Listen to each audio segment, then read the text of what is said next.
have so much fun when the intro comes on. I don't know about y'all, but I do. Welcome back to Smell the Roses. My name is Raquel Rose, and you have just entered my garden. Okay, it's our garden, actually. Sorry, I was on my fatty vibes, right, with the hoodie on. It is Soft Shorts Wednesday, guys. I have on shorts. That's why I'm totally covered at the top because I was cooking and I get hot when I cook, and I'm either totally covered at the top or I switch it up. Okay. So today I'm scantily clad at the bottom. Okay. I hope that you all have on your soft pants or shorts. What's up, Divine Photos? What's up, the Genius CEO Postman? Bear down. Yes, go Chicago Bears. Stephen James, what's up? What's up? What's up, y'all? I hope that y'all are having a wonderful Wednesday so far. Ain't nothing but a pizza party. Okay, all right. Yes, I love pizza. My favorite pizza is pepperoni pizza. I love pepperoni pizza. We have this place here in Atlanta called Fellini's Pizza. And I love that place. Well, I don't know. I gotta talk to Fellini's. I think they changed up their pizza sauce, and I don't know. I don't know. I gotta talk to them. I went there the other day with my son, and I wasn't as impressed as I usually am. But whatever. Welcome to Smell the Roses. I'm glad that you all have joined me this evening. You see the title for this Wilted Roses Wednesday. Kids, comedy, and chaos. We're going to talk about the Corey Holcomb and Anton Daniels drama because it has just hit a fever pitch, okay? All that smack talking Anton had been doing all last week, going from podcast to podcast, channel to channel, saying that he was going to whoop Corey's butt and do all of the things in between. And now today, he's singing with a different tune, and it sounds a bit litigious. And if you don't know what litigious means that he is going to, or possibly has already consulted an attorney to sue Corey Holcomb. Can you imagine that? Can you imagine paying to go on someone's show? You go to their show. You're very disrespectful while you're there. You offer to go outside to fight the individual. That doesn't happen because the individual doesn't leave. But then you rage quit on the show, go home, and make 1,000 videos talking about how you were going to beat this man up and how this man didn't want it with you and all of these things. And now, all of the sudden, because the man talked about your family, particularly your child, which I think is sad, it's sad, right? But let me just say this. Corey Holcomb talks about his own family. He talks about his own children. He talks about his own baby's mothers. And for someone who claims to be as bright and brilliant as Anton claims he is, I can't imagine that you didn't do your research and know this man's comedy and know that those two people in your life were on the table for slaughter, right? Now, I think it's unfortunate because it didn't have to go that far, but it's just unfortunate. You know, your daughter it's not like she's in elementary school. She doesn't watch YouTube.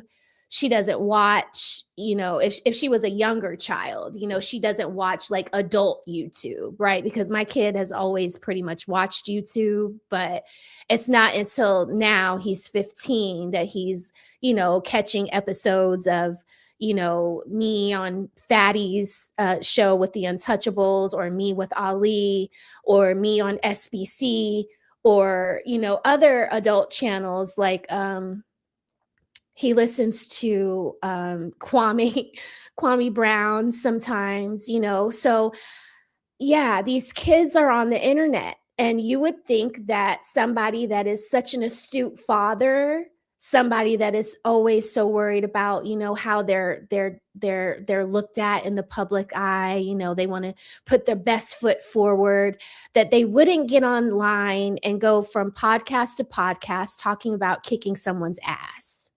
Um, it's unfortunate that now this young lady has to be the laughing stock at her school, right? Because of the harsh jokes that Corey Holcombs was saying on her.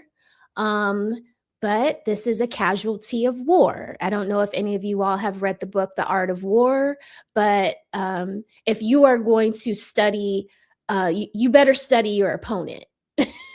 You better study your opponent. Don't go to war and think that, it's just it's fly by night. Nothing of war is fly by night. You do a lot of strategizing to go to war, right? And I think that Anton was winning a lot of small battles last week, and then this week he was slapped with losing the war, right? And using words like my daughter's going to the well, anyway, we'll get into that. What's up, everyone? Gnail, Divine Photos, Wesley Scotts. It's so good to see you. Thunder Dan, love that name. Yeah, so I'm going to bring up the first video, and I want to give a shout out to Mika. Mika, I'm so sorry. You were also a person that was somewhat a cat, you caught some strays, some scrap metal, but I think you held yourself together well. I wasn't there, I don't know, but I have your video pulled up here.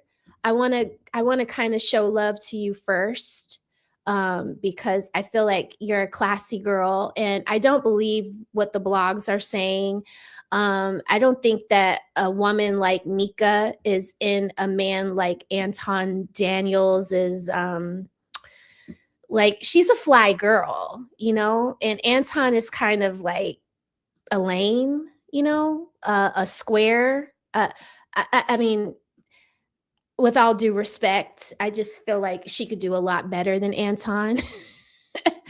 I mean, money or no money, she doesn't strike me as the type of young lady that is like a bag chasing in that aspect, right?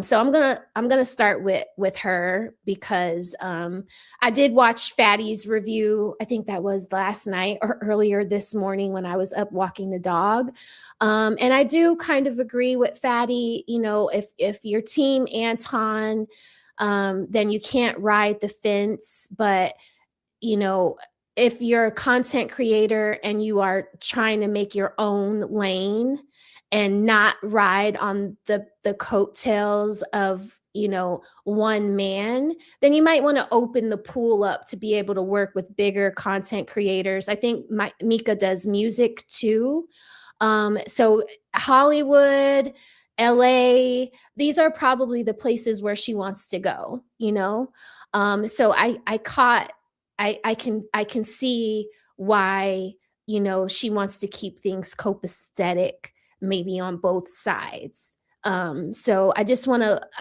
want to open up my platform to platform her, because there's a lot of lames on YouTube speaking down on her, and I don't think that's fair. I think people should just keep it to what we know for sure, and what we know for sure is that Anton went up there on the 5150 show clearly with an agenda. It seems like he kind of lied to Mika too, to kind of like have her on his arm as like some sort of like arm candy. And I mean, can you blame him? She's beautiful, and she's also smart as hell. So yeah, I'm gonna let this play so we can hear. What's up, Stillmatic Network? What's up, Sandra? Yeah, she didn't say anything crazy. Yeah. And Anton mentioned that it was her. So yeah, her involvement is due to him. Right. I completely agree with you, Sandra. Yeah. So that's why I wanted to kind of open it up with, with Mika here. And then we're going to go into what Corey and the 5150 show said last night. Okay. So here we go. And I'm not going to play, I'm not going to play, um, I'm not going to play everything that was said. Hold on. Here we go. I'm not going to play everything that was said on the 5150 show last night. Okay. But before we start the show, I want to go ahead and address the whole Corey Holcomb situation. All right. The whole Corey Holcomb incident.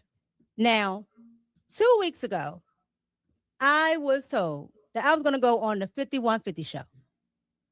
And I was excited. All right. I was excited about going on the 5150 show. Yeah. Last Tuesday, I got on the plane to go from DC to LA. I got to the 5150 studios at about 8 p.m. Pacific time. I met Corey Holcomb. I was introduced to him. He shook my hand. Then about, I want to say 5 minutes before the actual show started, I was told I can't go on the show. I said, okay, cool. Then I was told that I could sit on the set, but I have to sit off camera. I said, okay, cool. And that's where I sat for the entire duration of the show. Now, the show starts. And as you know, what happened, because it went viral. Yeah. All right. So if you guys want to see all of that, you can go watch it. It's everywhere. All right. But with all that being said, as that's going on, when it becomes abundantly clear that it's time to go, myself and security go ahead and start to leave. Mm-hmm. When I get to the door, as I'm going out, I hear Corey Holcomb say, yeah, leave with your security and your bitch. And I'm not going to lie. I was shocked. Yeah. I was shocked too watching it. Like, because who was he calling a bitch? It's very unfortunate. Yeah. That I would be called the B word. Mm-hmm. Because I had such a positive outlook and a positive take on 5150 and Corey Holcomb. Last year here in DC, I literally went to a Corey Holcomb show. Mm-hmm. So when I found out I was going on 5150, I was like, oh. Hell yeah. This is exciting because I just went to see a show. And now I'm having this experience. So it was very unfortunate. Not only that, I hear explain the bitch and this bitch on my show. He was just mad. I don't know who she is. Alluding to the fact that I'm just here and it's somebody's side chick. And I'm nobody's side chick. So it was very unfortunate and very hurtful. Yeah, my feelings would have been that hurt. I can tell you. That was my feeling from the experience. Right. But with all that being said, I can say this. I still don't have anything negative to put out about Corey Holcomb or the 5150 show. I went for a positive experience. I had a positive outlook on what could happen. Right. Right. But it didn't happen. And again, it's unfortunate that all that transpired afterwards. And I was caught in the crossfire between two grown people that were arguing back and forth with each other. Mm.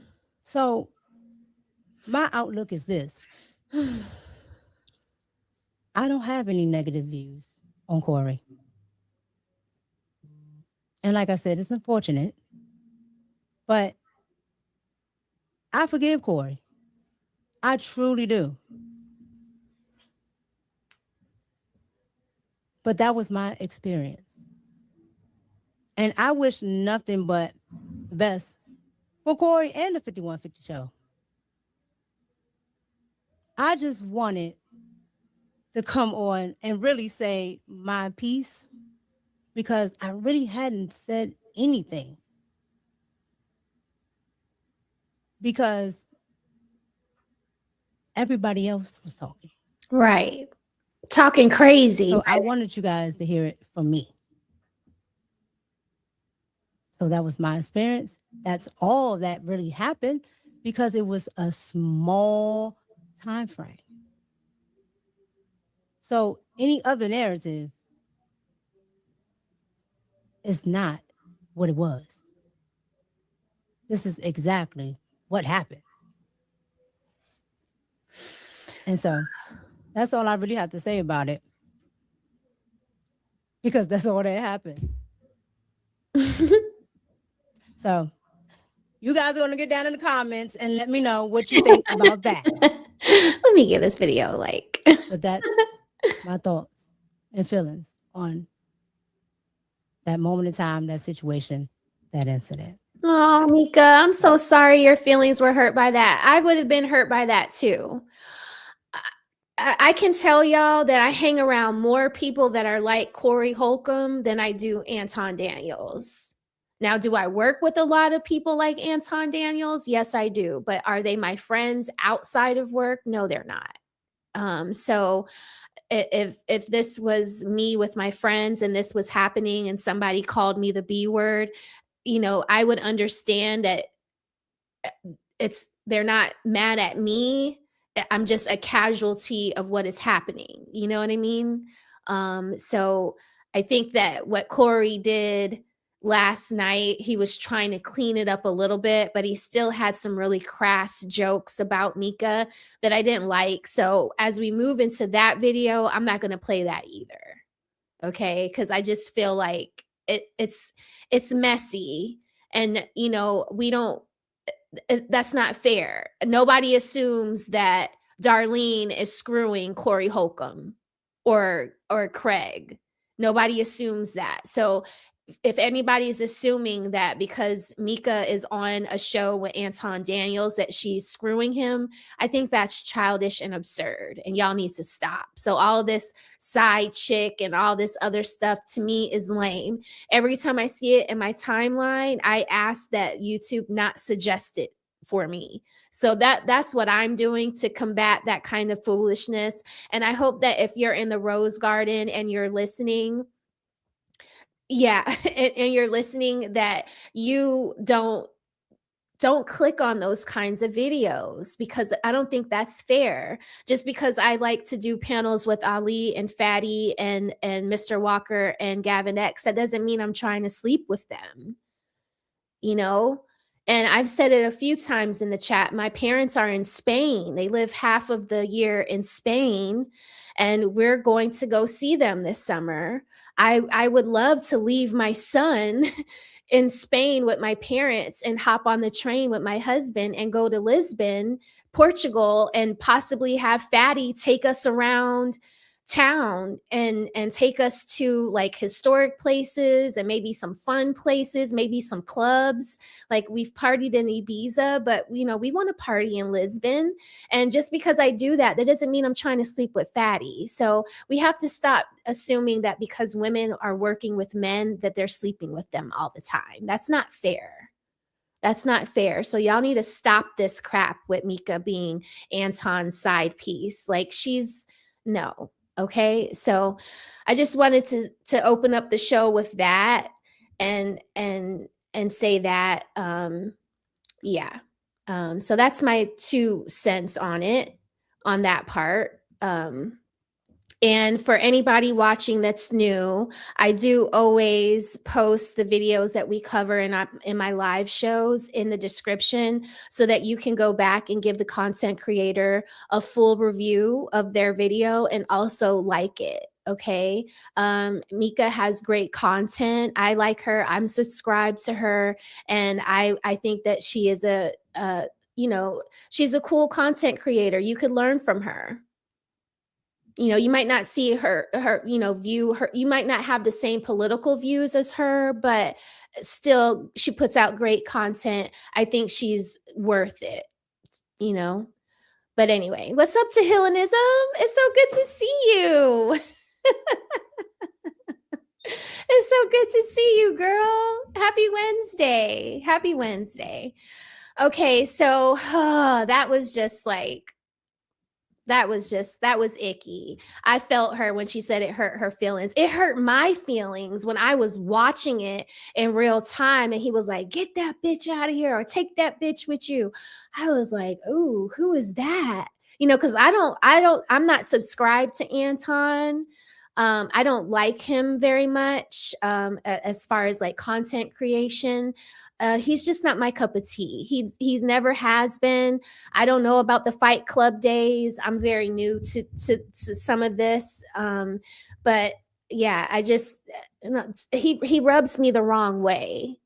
You know, he just rubs me the wrong way. So I just don't watch him. Like I said, like he wouldn't be somebody that I would hang out in my personal life. And yeah, you know, and if Corey Holcomb was one of my friends, and you know, I would ask him to kind of like tamper down with Mika. You know, you don't have to drag her for filth. She has nothing to do with it. But he would probably tell me to mind my business, and then I would have to. But okay, let me share this next video with y'all. This one that we're going to cover here is the 5150 show from last night. Oh my God. Okay. Oh my God. So this is going to be the true raw video. I hope I don't get in trouble. I hope I don't get in trouble, but here we go. Remember when Dennis Rodman was in the league and he was dressing crazy? And, you know, I forget who it was. I think it was Alonzo Mourning. And he kept slapping his ass. And Alonzo was like, you know, kind of mad. And he was yelling from the sideline, "You a sick man. You a sick man." Because Dennis Rodman knew, okay, this is his limit and this is my limit. My limit on this particular thing is a little further. So let me try to. So what Greg is talking about here is like the point of contention between Anton and Corey, which was when Corey told Anton, "You kissed the white man's butt." And then Anton came back and said, "You suck the D of black people." Now, if you know, and Anton did say this during the interview, and I don't know if we'll get that deep into it.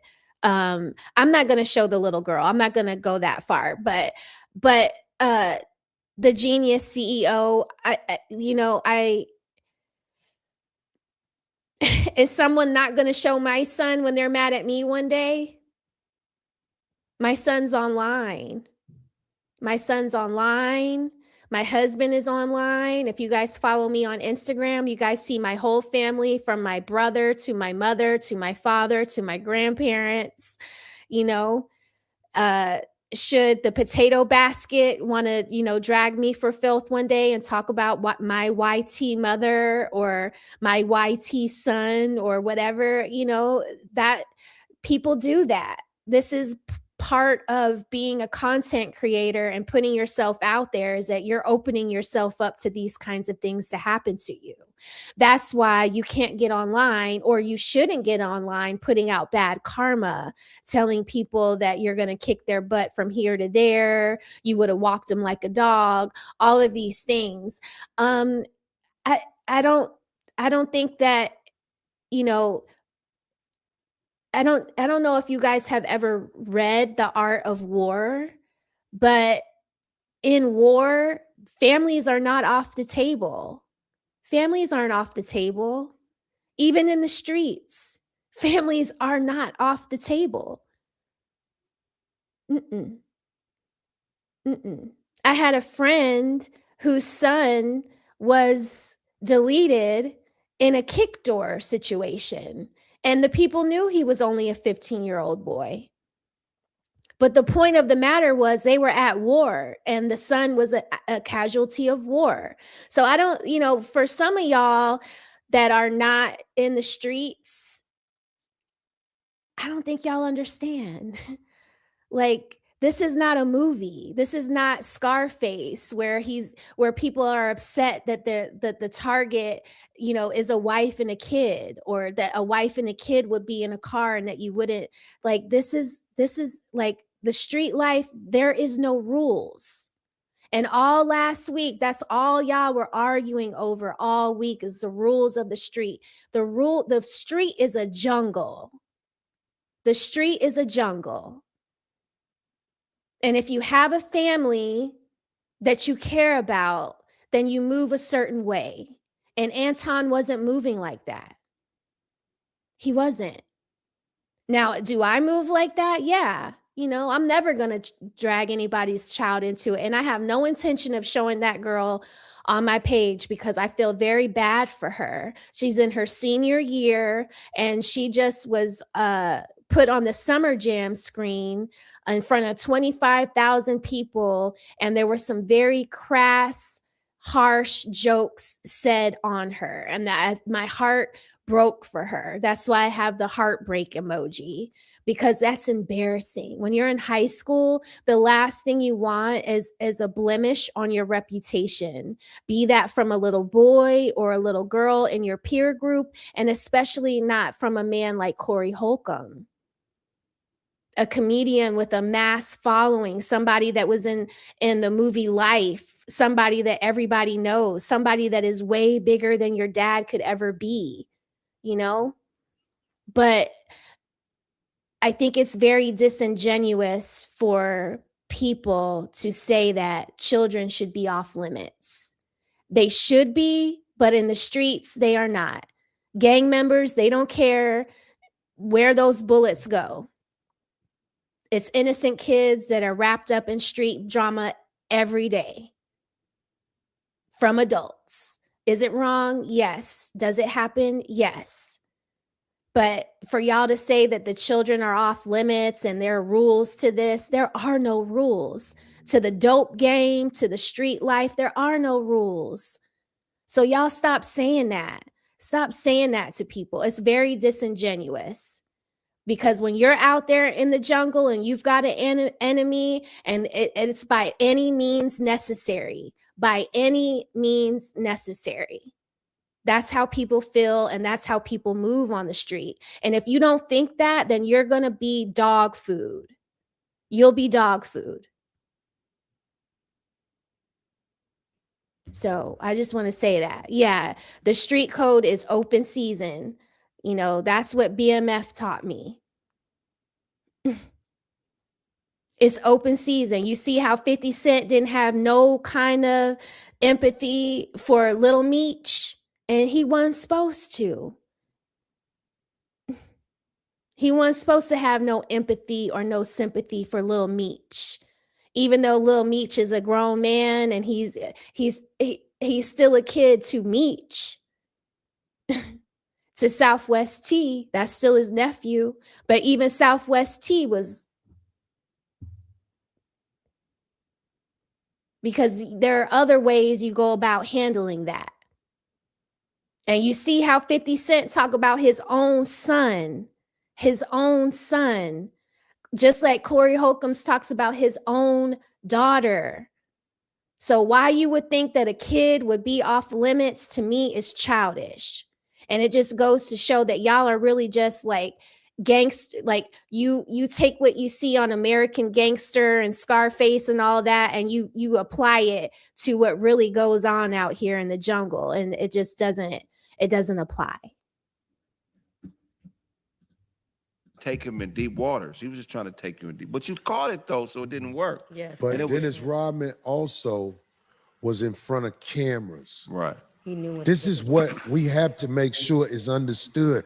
Some people, when they in front of cameras, they understand this is basically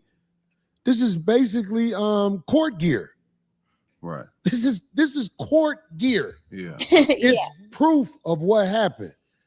I can't respect all that in front of the camera stuff. No. I respect the work you put in elsewhere. Yeah. Right. But he don't want your respect.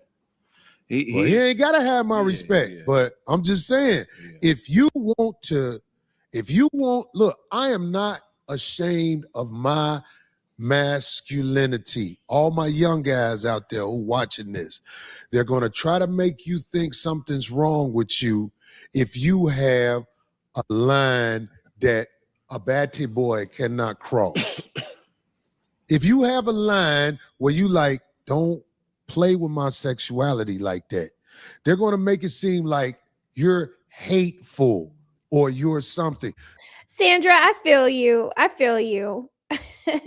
I feel you on that. But when you're like, I'm pro-black too. But fuck with me and have crusty lips or a fucked up lace front wig. All that pro-black stuff goes out the window. We joan on each other. That's what we do. We cut to the bone. Like, your mama fat, your mama black, your mama crunchy. I mean, even Tariq Nasheed is pro-black, and he made a whole crispy puppet for Tommy Sotomayor. You know? All that stuff goes out the window once you bring disrespect into the room.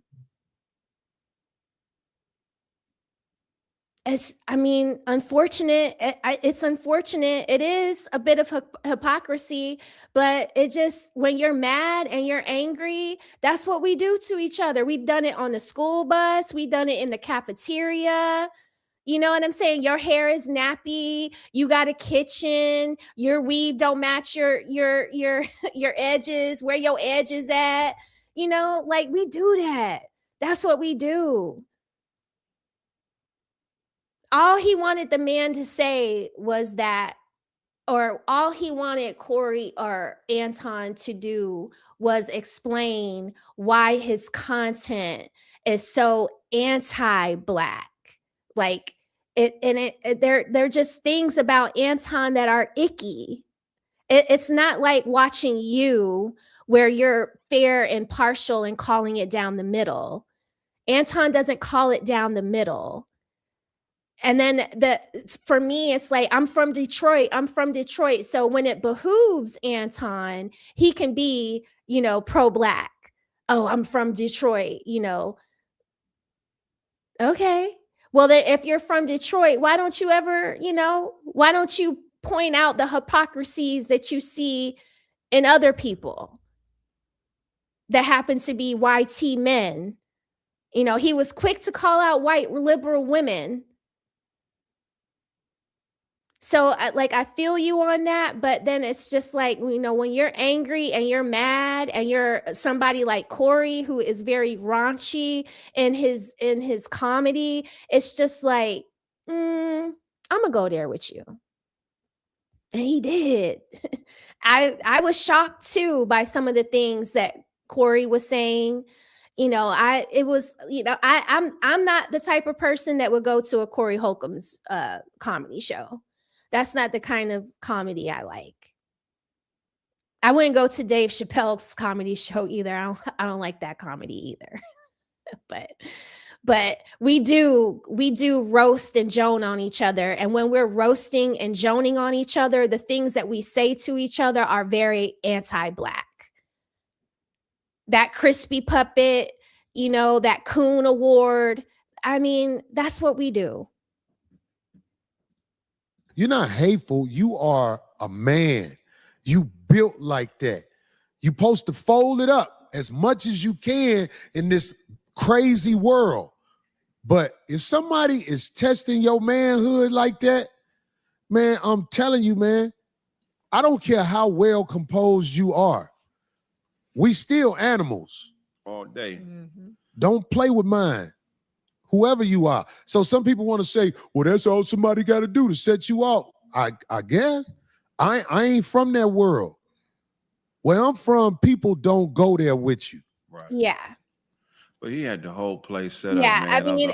if you want a fight, if you want to take it from joning on each other to actually physically fist fighting each other, say some gay shit to a straight man.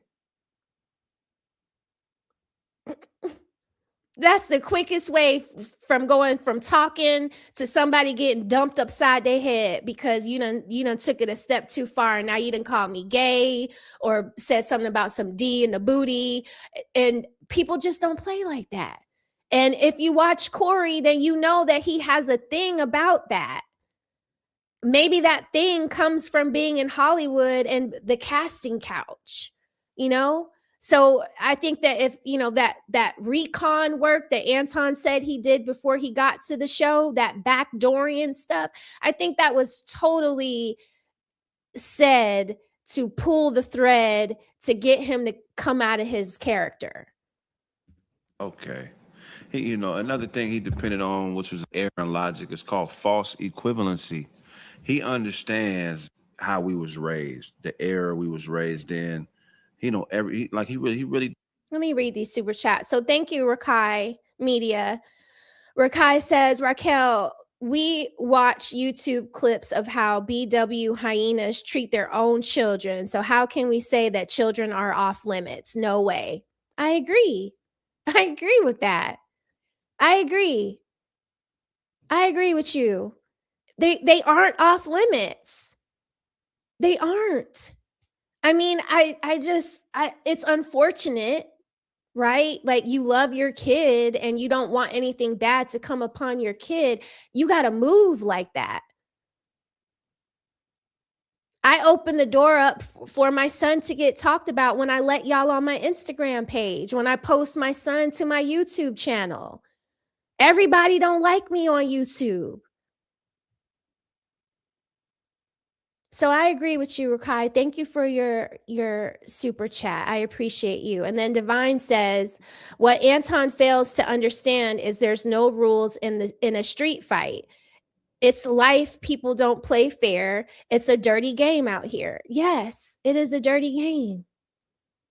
I wish I had the heart to pull up that news article. I worked for a sheriff here in Georgia.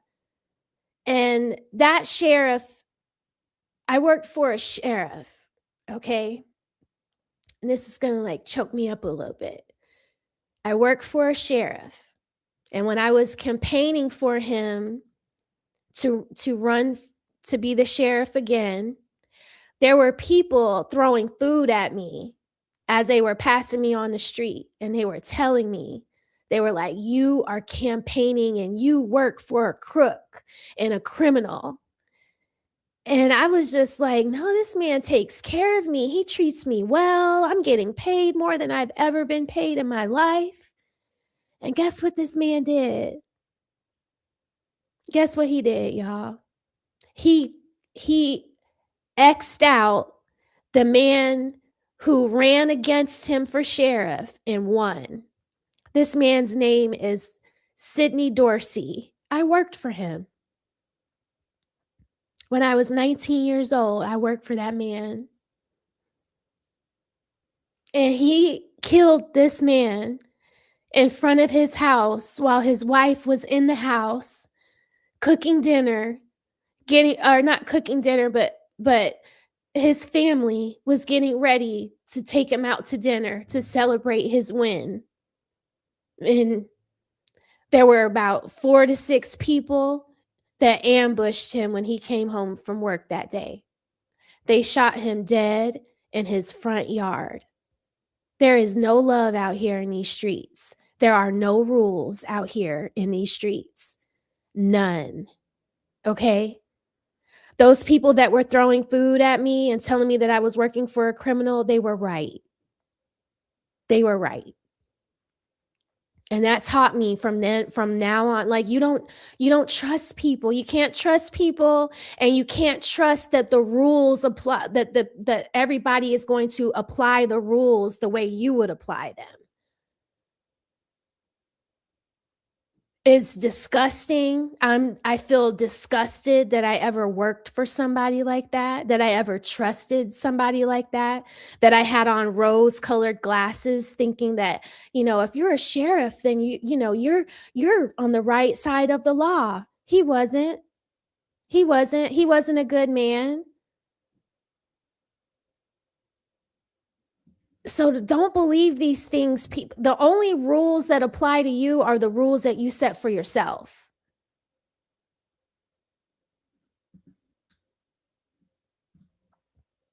Thank you for the super chat, Vicky. Or Vic. Vic is V3. Don't be out here talking greasy for a week when you have a homely wife and daughter at home. Nothing is off the table. Watch your mouth. And even if she wasn't homely, the easiest thing to say about a woman is that she's a hoe. That's hurtful too. You just heard Mika say that it was hurtful to be called a bitch. It was hurtful. All of it is hurtful. Whether you're homely or beautiful like Mika, there are things that are going to hurt your feelings. So I agree with you. Don't be out here talking greasy for a week. I mean, he was going to every channel he could get to talk about what he was going to do to that man and, eating good off of the YouTube streets. And now, as soon as Corey Holcomb's put your daughter and your wife on the Summer Jam screen, now all of a sudden you got to be, it's about the kid and it's about my family. No, it wasn't about your family last week when you were talking greasy.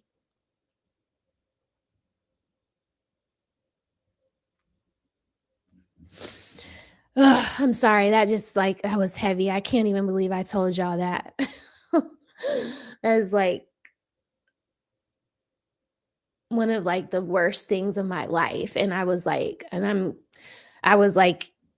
involved in the 2006 BMF raids. I had no idea what was going on but I was wrapped up in it, and I can't even speak badly on those guys. I never seen those guys do any of the things that all of the documentaries say they did. Oh my God. Okay. So Rakai, thank you. You say last one. When I was much younger, I knew people in the street game who would hold children hostage until their family members paid the money that was owed. Yeah. Go to Mexico. Go to Mexico, flexing and flogging. Go to Mexico. Leave your kids somewhere playing and think that they're not going to hold your kid ransom for your Rolex or whatever. Or go to some third world country and think that they won't play those kinds of games with you. You better keep your head on the swivel and act like you care about your own family before you get out here and disparage people. I would never get out here and just disparage anybody. Y'all hear me talking crazy to people that have talked crazy to me first. You have to provoke Raquel. Raquel doesn't just come out and call people a potato sack or a raccoon for no reason. Don't provoke me. I try to rise as far above as I can, but even I can get gully. Even I can be,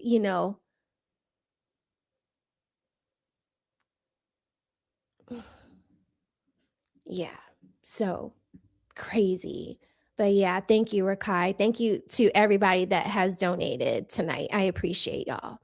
This study, he understands, the type of environment we came from. So he knows that people are going to take whatever they see and equate it to something, because they're not going to have enough understanding of what's going on to make an appropriate decision. So he knows that there's going to be some false equivalency. People are going to think this happened and this didn't happen. And it's nothing. Anybody that's thinking, that has a logical mind, knows the play. They laugh at it. I can't give him credit for shit. Yeah. Because I don't care what you studied. When I was in your grill, you did not say it. That was my. That's why I told D to move. I'm like, oh, I'm finna bust this motherfucker. This motherfucker think I'm joking. And I kept getting him out. So I don't care what somebody say. It's the glasses. When you wear glasses, people think you smart. But I think the people that think people that wear glasses are smart are the dumbest people in the world. They put a man on TV, Dr. Fauci. This man had on glasses. Everybody thought he knew what he was talking about, and they did what he said. He gone with the money and everything. But the motherfuckers like me who was looking at Dr. Fauci like, man, fuck that motherfucker. We always the ones who they treat us like we don't know what we doing. We know what we doing. You can't come to me with no script about you got to do this if you want to survive. When I've been surviving out here without doing what they say ever since I was probably in 5th grade, and I realized I ain't fucking with what these people talking about. About 5th, 6th grade, that's when I realized, oh, this all sucker shit. Yeah. So motherfuckers with glasses can fool you. I studied. You didn't study me because when I got up on you, you failed the test. And you'll fail it every time if a man in your face. I know it. It was broken down in a lot of ways. Only thing I didn't like when people was like, he woke up on me. I don't woke up on men. Right. But if you're not a man, I'll walk up on you. So if you speaking up like somebody did something wrong, it's because you got inadequacies. Because I ain't walk up on you. I walked up on that peon. And we'll walk up on him again, but I know I'll never see him again face to face. I ain't gonna never see him. No. Okay, so Dr. Fauci was right about some things and he was wrong about some things too. Yes, I did too. I saw that too. I work for one of the alphabet agencies that give out vaccine. And there's a lot that we are still learning about that vaccine. There's a lot that we are learning about it. And a lot of the death that you saw was by some of the methods of treatment. You know, we can't deny that either. You know, if we're just going to call it down the middle, if we're calling it down the middle and we're reading all the research, not just the research that fits our bias, you know, I work in health policy, in public health policy. And so, you know, I have to provide responses to congressmen and people that sit in the House of Representatives when the constituents send letters that say, hey, this vaccine X'd out my family member. I want to see, you know, I'm FOIA-ing the records to see, you know, how many deaths were caused by the vaccine or what have you. Not like there are things that are right, but not one of us is right all the time. I think that is what Corey is trying to say. Like, there are things that we take for face value, and then we have to learn as we go. You know, I in my house, I'm the only one that got that shot. My husband did not, my son did not get that. I'm the only one with it. So, you know, we'll see what happens to me in 10 years and 15 years. We'll see. You know, we'll see what happens to you. Because I'm sure if you were working in the hospital that you also had to get that. Because, you know, they forced it on us. It wasn't something that we could opt in or opt out of. And that was a little strange, right? If you're not going to do it for all, then why do it for a select few? And were those select few lab rats?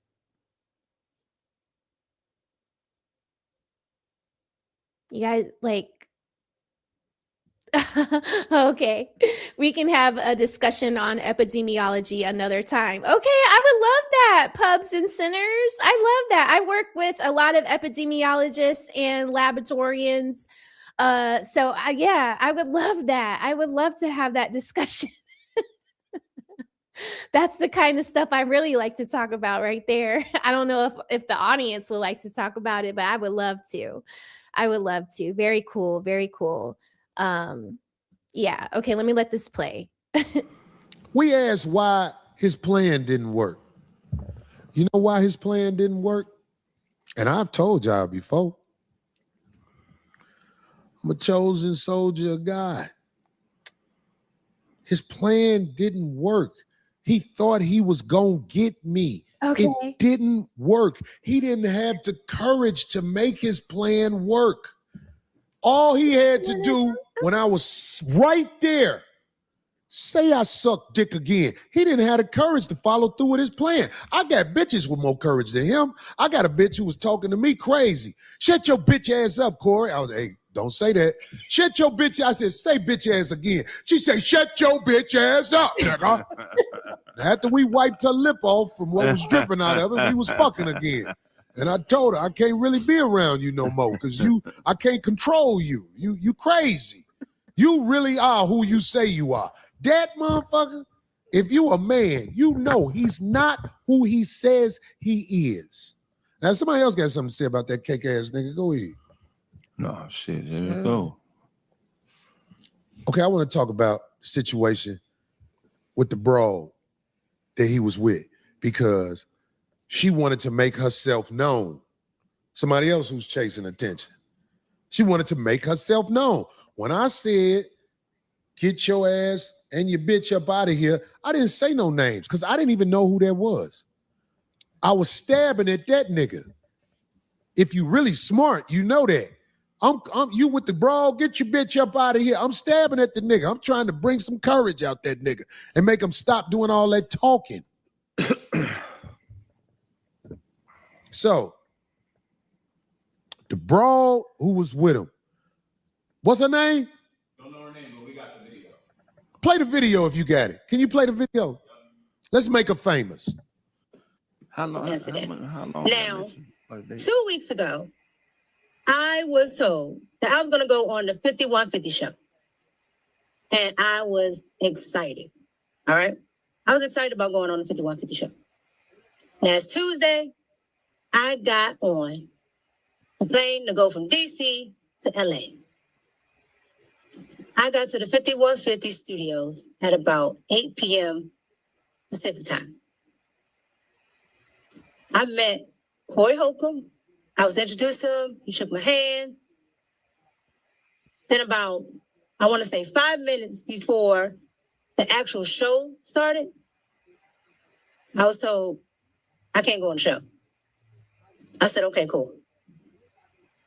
Then I was told that I could sit on the set, but I have to sit off camera. I said, okay. Now, the worst thing you can do is open your mouth around me. I'm going to be able to cipher who you are. Young lady, as soon as you ride on the lot, it's cameras. As soon as you ride on the lot, Now, I didn't get this part. Y'all listen to this and maybe somebody break this down for me in the chat. I didn't get what he was trying to say here. I didn't get what Darlene was trying to say either. I mean, maybe they wanted her to be more like ingratiating, be more excited to meet them. Maybe, I don't know, but listen to this. Cameras. I'm going to put you on the spot right now, D. Okay. I'm going to put you on the spot. You saw them get out the car, right? Yeah, I was in my car still. What did you observe when they got out the car about their energy together? It was interesting for sure because, to me, if you're walking up on somebody new, you freely introduce the whole crew. Right. And I walked right up to him and he said, oh, Miss Darlene or Miss D, whatever he said, gave me a handshake, what have you.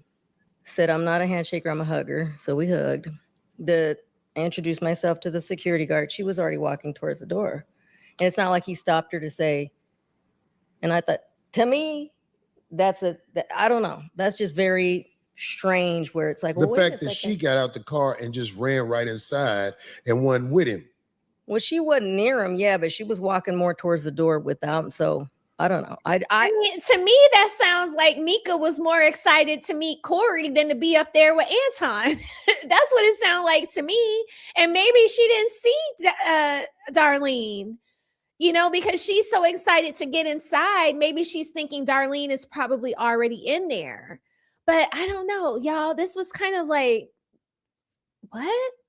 I just find that very odd because, okay. And then when I came in, I wanted to go up to her and introduce her. And I had already heard this stuff going on because Phil had made it clear. He said, hey, because he said, I don't know how that happened. Phil knows, but that where he mentioned something about the seat or a seat or something about her being on the show. Hey, Phil, I ain't expect you to say this.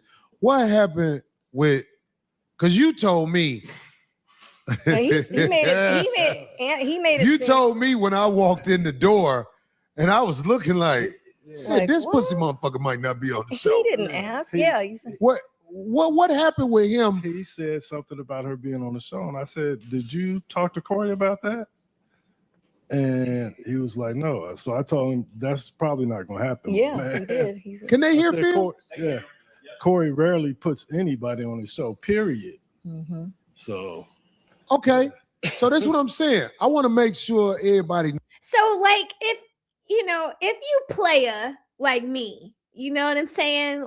And listen, I lived in Atlanta. I've been the nightlife, that was my life. Okay. None of this sounds like Mika is Anton's side piece. None of this sounds like it. What it does sound like to me is that Anton was using this opportunity as a bargaining chip to make whatever his relationship with Mika is, to like make it a little bit more intimate to me, right? You lied to her to get her to come out to California. Then you did what you had to do, or you were trying to do what you had to do to get her on the show while she was out there. It didn't work. You know what I'm saying? Mika ain't really pressed about you. You just heard Darlene that she not even walking with him into the building. She's trying to get in there for herself because it was an opportunity for her, just like it was an opportunity for him, except the opportunities that he was looking for were more, let me get on the show and let me bag Mika once and for all, right? Because I'm pretty sure he has a crush on her. She's beautiful and she's intelligent.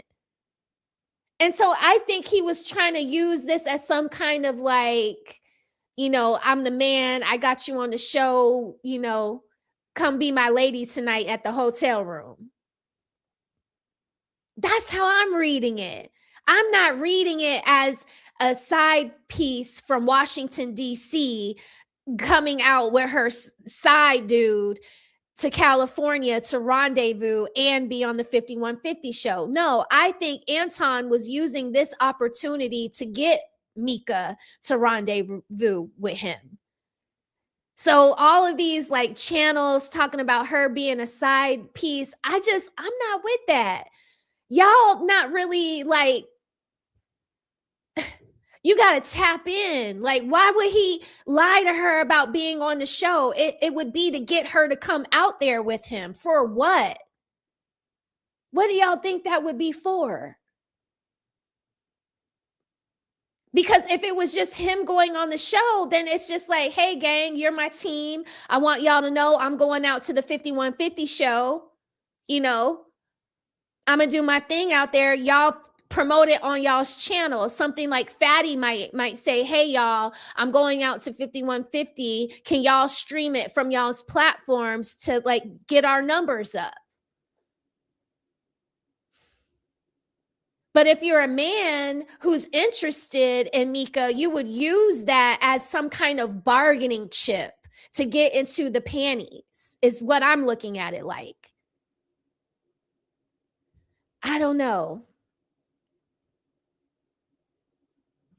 Yeah, I definitely believe that I believe that too.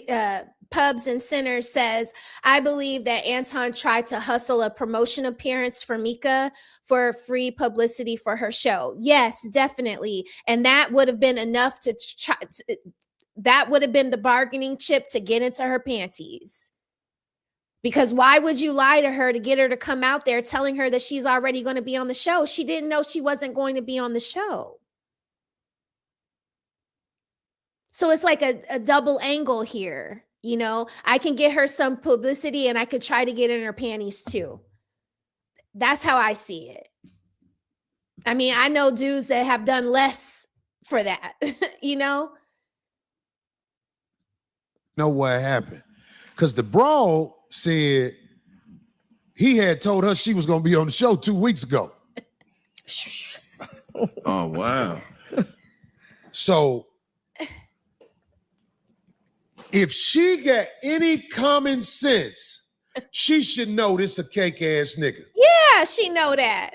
I'm sure she know that. If she got any common sense, she should know, oh, you a fuck boy. You told me I was plugged to be on the show. Right. Because I believe he told her that. Right. Me too. I believe he thought he had bargaining chips with a Because nigga. why would she come? He Exactly. didn't have no bargaining chips. No, she can't come on the show. I don't know nothing about that. Right. Just like he faked, like when he was on the phone. I told you, I come to do your podcast in person and woo, but then right after the show, he on there with Gucci and Yuck them on the phone.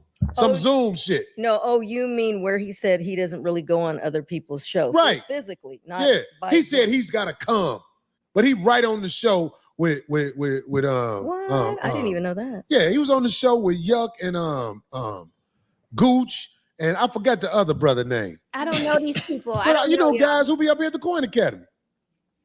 Who are these people? I'm like, I thought he said he didn't do that. Yeah. But back on the broad. So it was really sitting in my head. I'm like, oh, this is bitch. No. Because I know how that shit go. Except, what was that clip we played in the beginning of the show? Yeah. Play it again. What?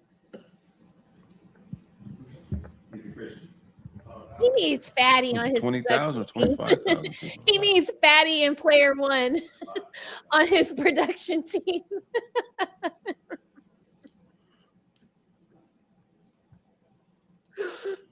Yeah, we can't do this like this. This can't be done. It's got to be a producer over there.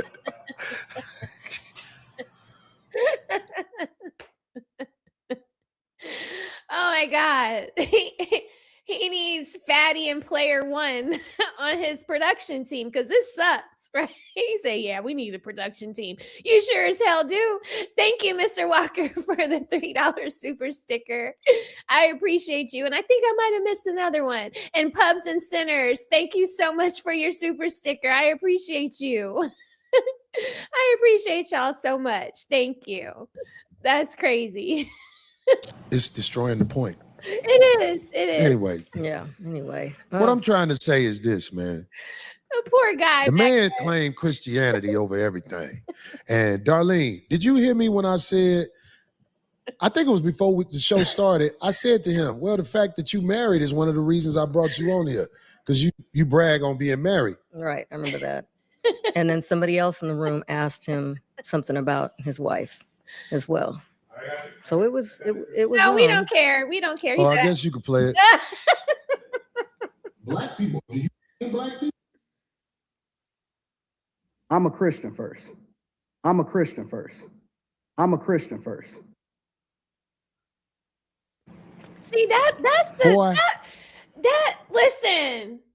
One time, you know, like I was talking to my dad because I was going to Morris Brown College. It's predominantly Black, and I got into it with my African Studies class because I did sign up for African Studies.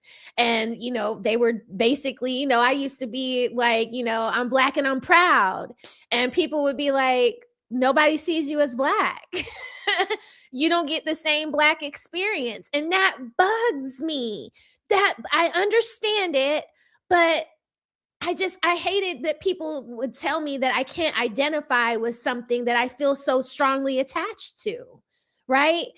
And my dad told me that people see you for like outwardly, they only see you outwardly first, like their physical appearance. Like in order for them to see me as Black, they would have to get to know me, right? And then I've heard my dad say in other situations when he's talking to my brother or my cousins or whatever, he would say, whatever you identify as, you're a Black man first. So to hear Anton say, I'm a Christian, when people see you outwardly, they don't know what your faith is. They don't know that you're a Christian or that you're a Muslim or that you're a Buddhist or that you're Confucius. They don't know these things. Why is it so hard for him to say that? Does anybody get that? Clark Atlanta in this piece. Okay. We got some Clark Atlanteans in this bitch. Shout out to the AUC. That's very cool. Very cool. Yeah, I went to Morris Brown in 2000, from 2000 to 2001. I'm an old lady. If y'all didn't know, I'm very old. You use your paper to fuck bitches you would normally never be around. You an ugly ass boy. You an ugly ass boy. You brag on having no children out of wedlock. Yeah, I agree. You got a picture of his daughter? Oh no. I'm a dirtbag. Okay. You got a picture? Okay. All right. So that's where we're gonna leave it. Okay. So I'm gonna leave it there. We're gonna stop sharing this video because I don't want to contribute to this young lady having a more of a stressful senior year. And young lady, if you see this video and I'm sorry this happened to you. I know how embarrassing this can be. Trust me, this is not how you want to go out and be remembered when you leave your high school. So I'm sorry that this happened to you. But just know that you are a resilient human being and you'll get over this, okay?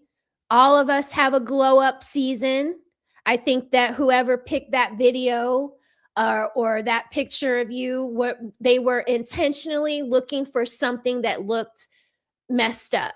I think Fatty described that that photo or that video that they showed of you was you coming from a karate or jujitsu match or whatever. So and I'm a gymnast. My hair was never cute after a competition. It was always sweated out. We hear about Black girls all the time in sports where they're getting talked about their hair because, our hair, when we sweat, it gets a little, it draws up, it gets a little nappy. And we look a little disheveled, but that is not who we are every day. And you shouldn't let what this guy did last night define who you are as a young woman. Okay. This is just one of many little hiccups that is going to come up in life and you will overcome it. Okay. So please don't do anything foolish, like try to hurt yourself or, don't do anything like that. All right.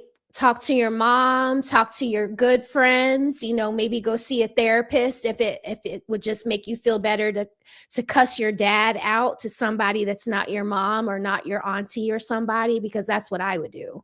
I would be using my dad's money to go and cuss out the therapist. I would be treating the therapist as if it was my dad, and I would be giving my therapist an earful of my feelings towards him because your father put you in this position.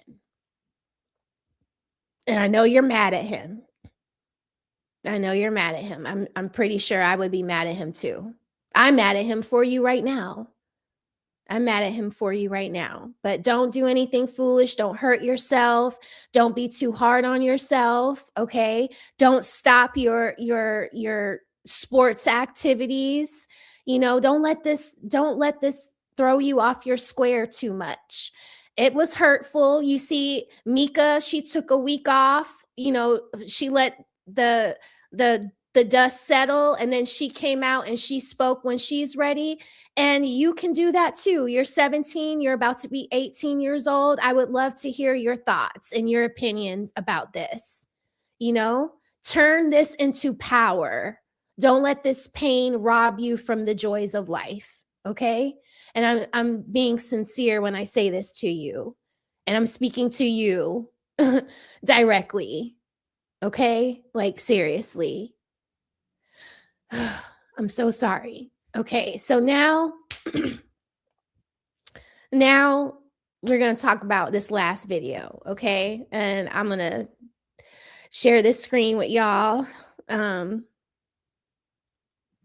my goodness. Okay. Oh my goodness. Now we're going to talk about your dad. Because it's some things about your dad that I feel like he's an opportunist and he still doesn't understand. Like, I feel like he's using your pain as a way to get another bag out of this situation. And if you're new to my channel, if you don't mind, please hit the like button. If you're watching on the horizontal or on the vertical, hit the like button. Consider subscribing to my channel. I would love to reach 3,000 subscribers by St. Patty's Day. I'm almost there. Yeah. Okay. So now we're going to watch Anton. I'm not going to play any of the crap he did last week after the 5150 show. I do agree with Divine Photos. I think that Corey's show last night would have went a lot differently had Anton not gone on the F Corey Holcomb's tour last week after he left 5150 with all of these smaller content creators. I think it would have been a different show last night. He probably would have touched on Anton a little bit, but do I think he would have dragged his wife and his daughter for filth? I don't think he would have done that. But I feel like, you know, Anton, you left him no choice. So we're going to watch a little bit of what Anton had to say this morning. I'm going to let you guys hear some of the litigious words he used, and then I'm going to explain to you guys what I think about the potential lawsuit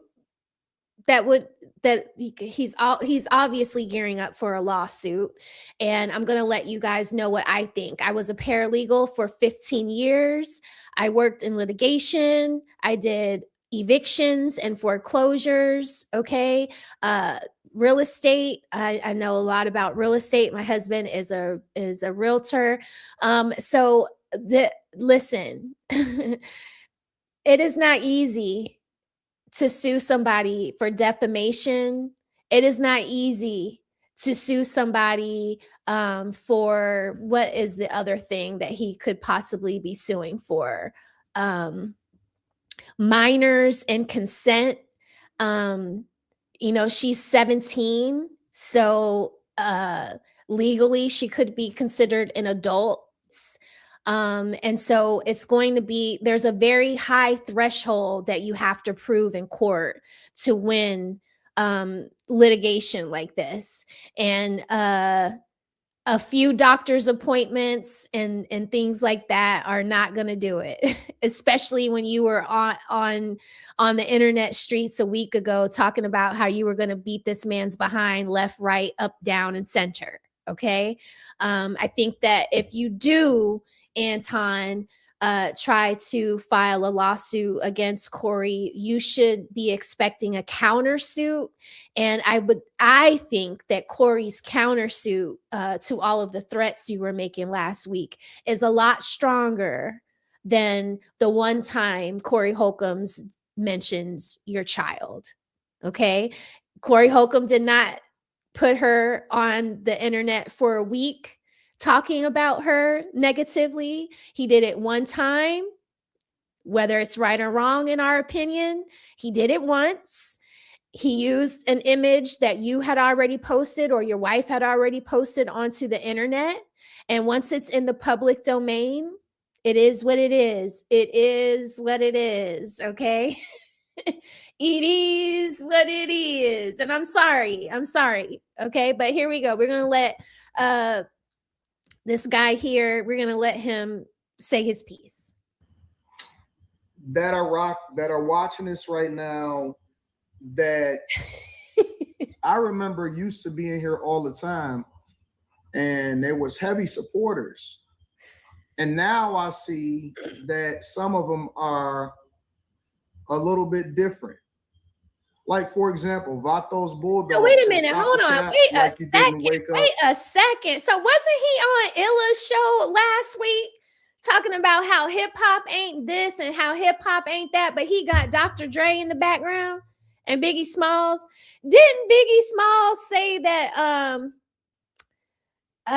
my dudes like to kidnap kids, something, something, something, throw them under the bridge? Remember that? Y'all remember that? Y'all remember that? He was just talking real foul about the culture with Illa and them. And I've never watched his show before, so I didn't know that he got the little baby and Gunna back there. And little baby? Is that a Snoop Dogg album right there? Wow. So when Fatty says he's a walking hypocrite, he really is. He really the genius CEO, don't start. Don't start, okay? This is Switzerland tonight. Just tonight.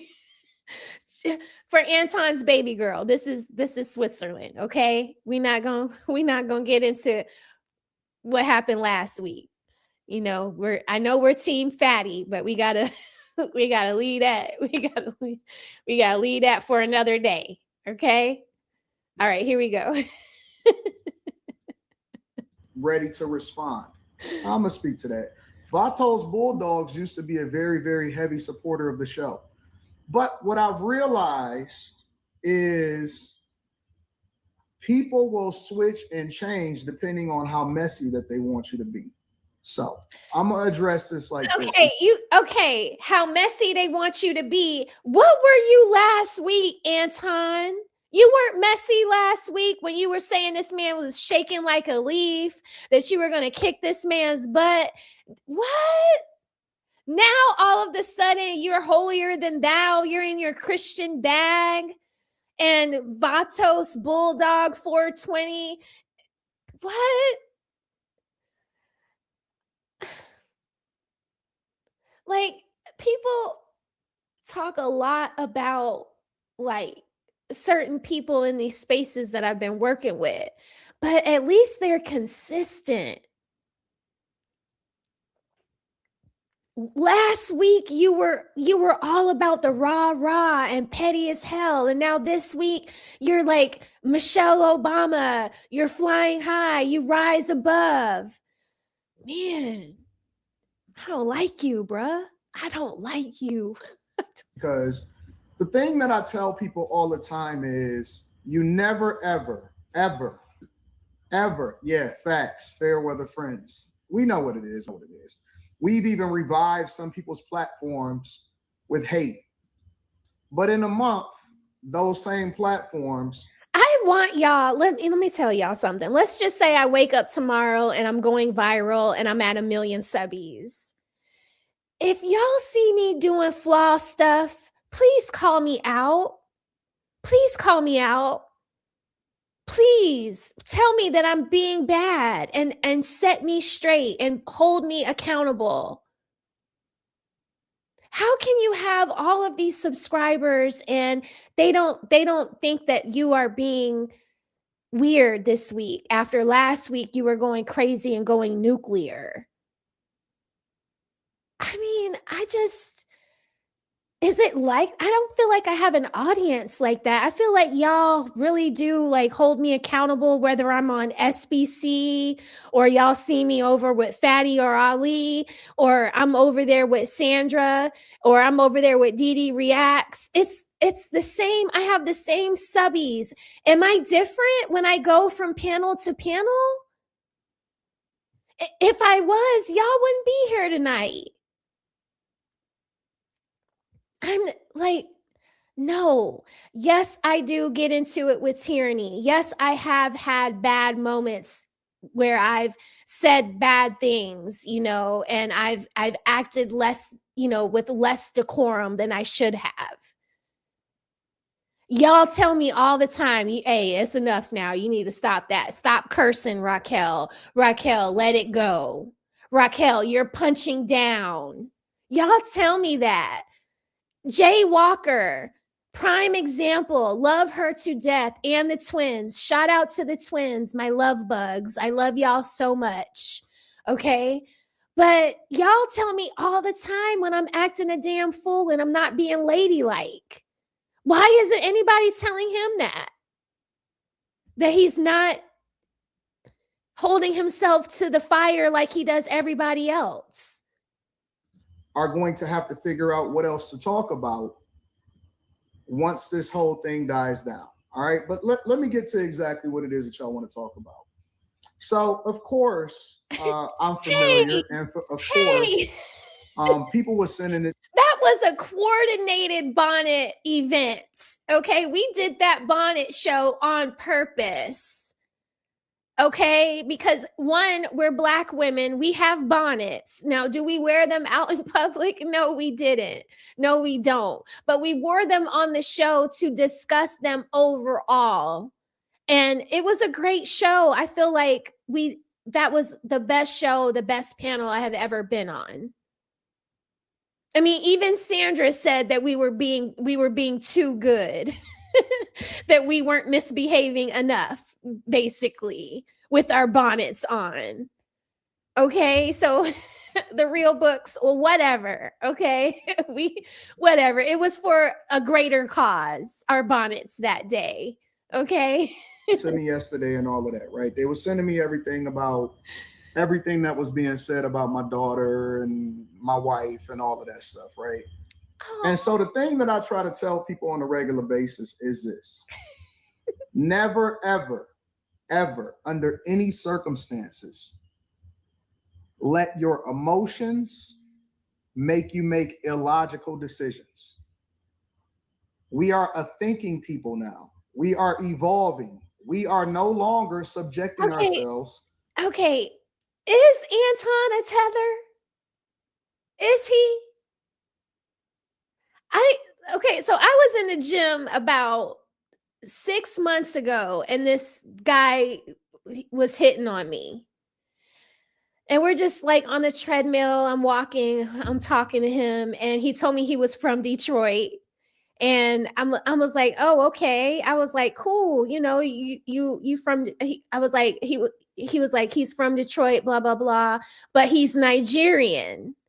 And I was like, oh, I didn't know, okay. Wow. Okay. So I'm meeting a Nigerian from Detroit. That's cool. His parents are Nigerian. He was born first generation American here. He was born in Detroit. So is Anton possibly Nigerian? This guy was pretty tall, though. I heard Anton is short and stocky, but why do people call him a tether? I need to get down to the bottom of this. We need some room on, y'all. To the same rules as the streets, as the culture, as the thing that we criticize the most. So I'm going to just say this. I'm not going to make it a long thing. Very, very clear. And we're going to move on. I'm not going to address it again. All right. So here's the thing.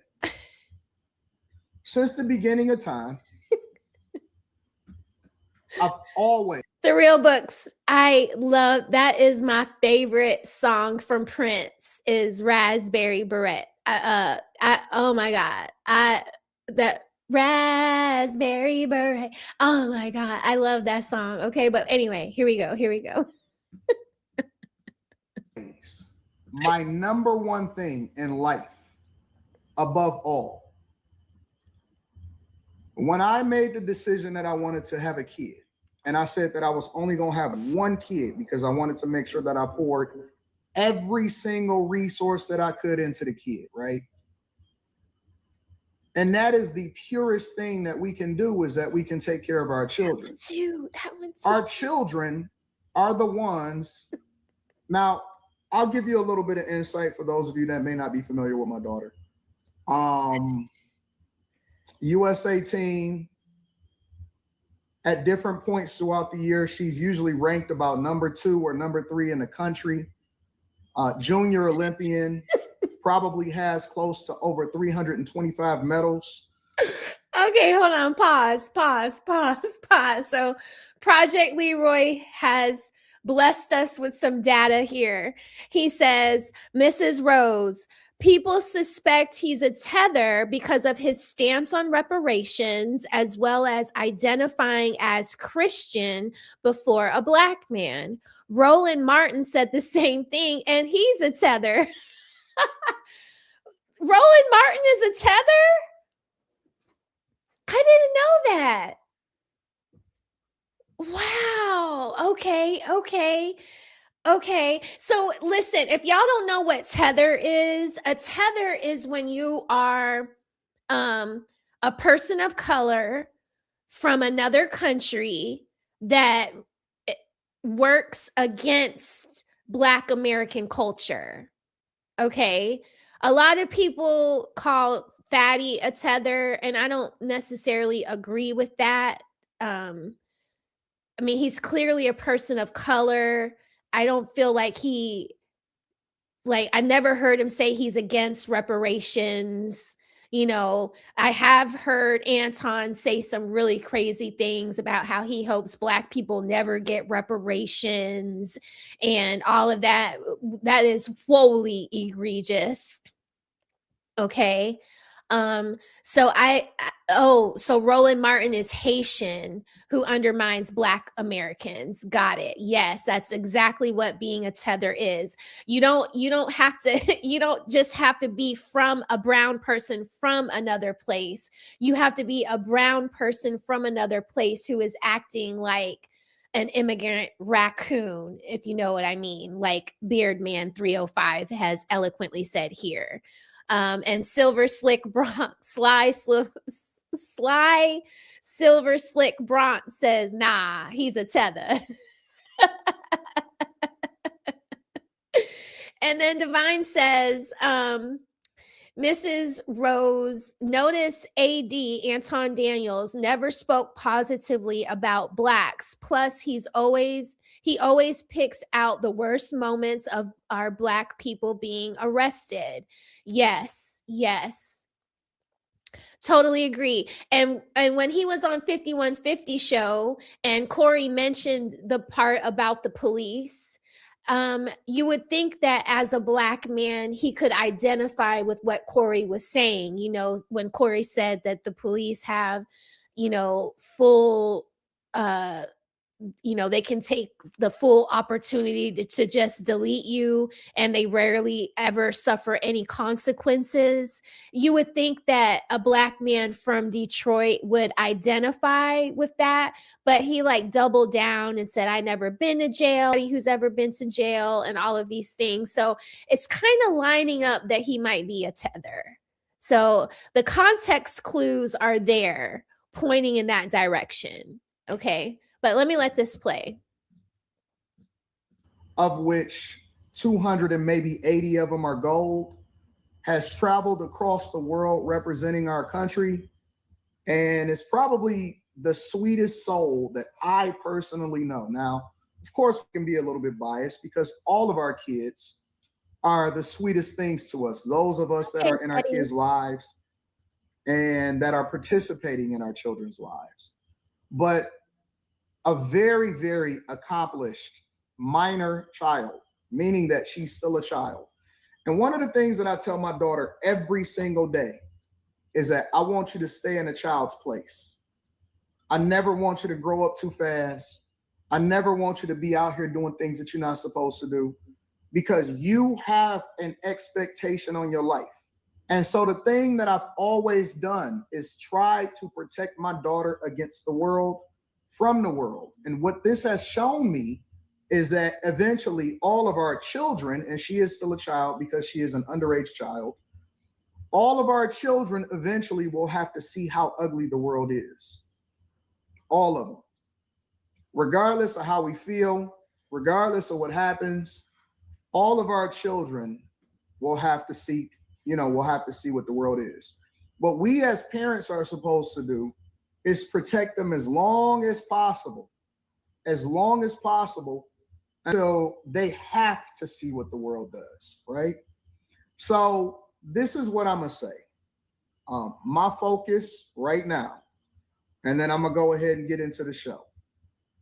My focus right now is trying to figure out the psychological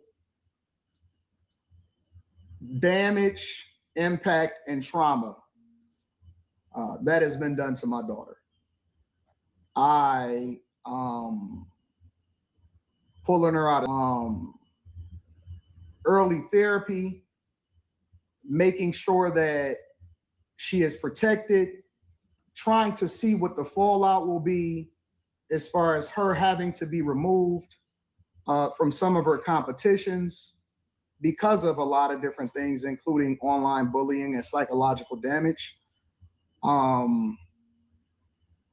There's a lot of fallout from what happens to my daughter's life because she is so accomplished. She has some of the greatest schools in the United States of America that has been seeking her out, scholarships, looking for her to join the team. She is on track to be a United States Olympian. She was supposed to be possibly in the next Olympics.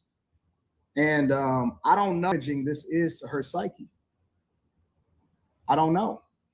Who knows? This can be a lifetime of damage. We don't know what butterfly effect things that we do to our children. And the one thing that most fathers, Black fathers, try to do is they try to make sure that their children are protected. So these are dog whistles, Black fathers, right? And at the same time, he's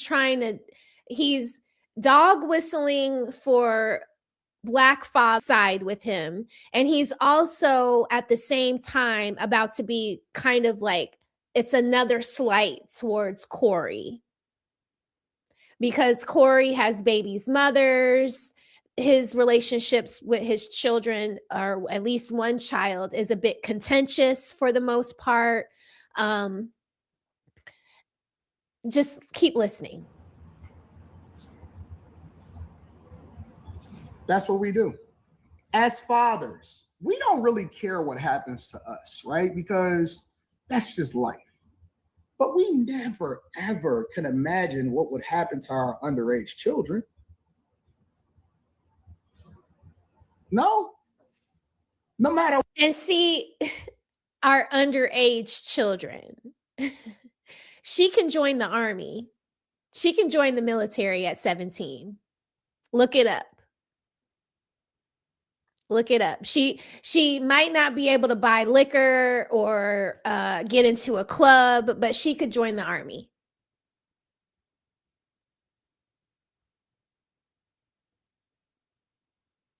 So when I heard this morning, I was like, oh, he's trying to sue Corey. Happens to us, we don't want anything. For those of us that are in our daughters' lives, we don't want anything to happen to our children. You caught that, Cases? Yeah. Under no circumstance. And so I don't know. I think that a lot of people don't really understand the impact. And I'm speaking to all of us, for all of us. We don't always know what the impact is to our children. We don't know the psychological damage, the emotional damage, the wreck that happens in their lives when other people go after children. I thought that children was off limits, but I guess not. I guess not. So my number one concern, and I'm gonna say this, and again, this is for all of the civil, awesome Black people out there and people in the United States of America that want to protect it. My number one goal. No, Project Leroy, I completely understand you. You know, I say my son. Y'all don't really hear me say my child, do y'all? I say I have a son. He's 15. That's what I say. Because even in my, and to me, a child is like, 0 to 12 or 0 to like 13, that's a child. My son is 15. He's closer to a man than he is to a child. Yeah, so I feel you on that. Steven says, Chief, okay, I'll say it. I don't like it when women keep talking about their children. Their children and the kids are like 30 or 17. That's not the same as a child who is 5. It's disturbing when a man does it. Yes, same. That's why me and Cases and Cams feel like he's using her as a way to get another bag out of Corey or like another week of content when it's like, it go. Like, I'm pretty sure your daughter wants to like leave this all behind her, and here you are again mentioning her and mentioning that, she has all of these accolades and that she's, distraught and distressed as she should be. She was just put on the Summer Jam screen. Give it a rest for a minute. Let her have her feelings and be in her emotions about it. Just talk about the topics that you want to talk about today. Stop talking about her. It's sickening. My number one goal is to always try to figure out how I can protect my underage child. Where was this sentiment last week when you were going all up and down this internet streets talking about a superstar and how you were going to whoop his butt and how, he was shaking like a leaf and all of this stuff? I mean, even my son does not like it when I make video about tyranny. He does not like that. He tells me all the time, Mom, you're punching down. That's a little girl. You need to stop. He tells me that all the time. And I'm like, Bubba, but she said, and he's like, like sticks and stones, Mom. Like, she can't hurt you, Mom. Like, you're never going to see her, Mom. And I have to tell him, you got a point, Bubba. You got a point. I'm sorry. I won't do it anymore. But he tells me all the time. Ugh.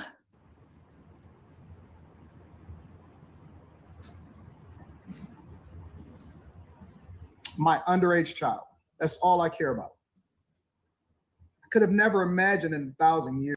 Yes. O.W. Teddy. I feel like it was very childish of these two men to be arguing at each other like that on the 5150 show. I do think that was childish. That's why last week I barely covered it, because I thought it was childish and silly.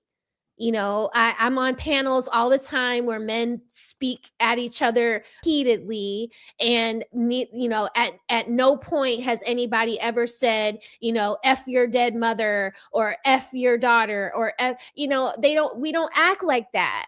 For the most part, Gavin, Mr. Walker, Ali, Fatty, they don't take it there, or at least they try really hard not to. And we always try to get it back on track. And I was really hoping that they were able to get it back on track. And for a minute during last week's episode, we all thought that they were getting it back on track.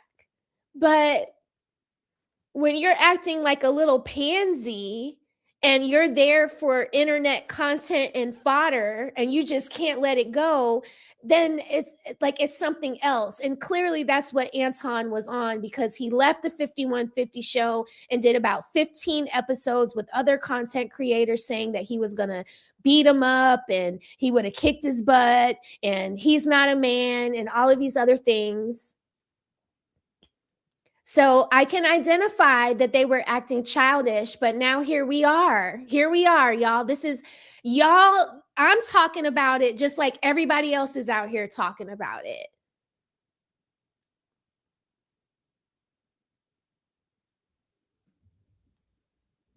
Yes, I agree. KS said, whenever two men are involved, there is always an underlying threat of violence. So be careful who you get into it with. It may have collateral consequences, including your family. I agree. That is what I posted earlier today. I don't agree with bringing people's children into an adult argument. However, there are no rules to war. In war, you do what you must. I think Fatty was just explaining to us, like men in caves, they weren't able to just, ooh, kumbaya. No, we needed to survive and eat. So if I need to steal from you to feed my family, that's what I have to do. You know what I mean? And in this case, this content drives money and it's dollars and we all want to eat. So was it right for Corey to come online after listening to Anton be on everybody's podcast talking cash money crap about him? Was he just not supposed to say anything? This is a man that talks about his own daughter, his own baby's mother. He talks about them very crassly. And Anton thought that it was a good idea to talk at this man that way and think that this man wasn't going to go pick the ugliest picture of your daughter out and the ugliest video of your wife out to broadcast to everybody. When we get into these situations with each other, we are not thinking maturely. We are thinking immaturely because we're already in the weeds. We're already pissed off, and all of our, professionalism goes out the window. Same with me. I am so professional at work. I would never in a million years come at anybody how I come at some of these women online at work. I would just let it go. I'll just let it go because it's my bread and butter. However, online, cussing people out gets you paid. Putting people on the Summer Jam screen, it gets you paid. Y'all are not watching me right now. You guys are here because of the title of this show tonight. If I would be talking about My Little Pony and Care Bears, y'all wouldn't be here. And I'm saying you, Teddy, because I haven't seen you here before.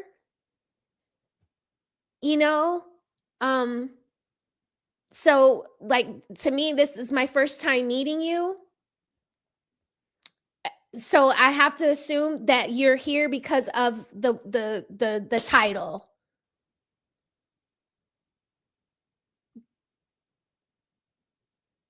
No. Yes.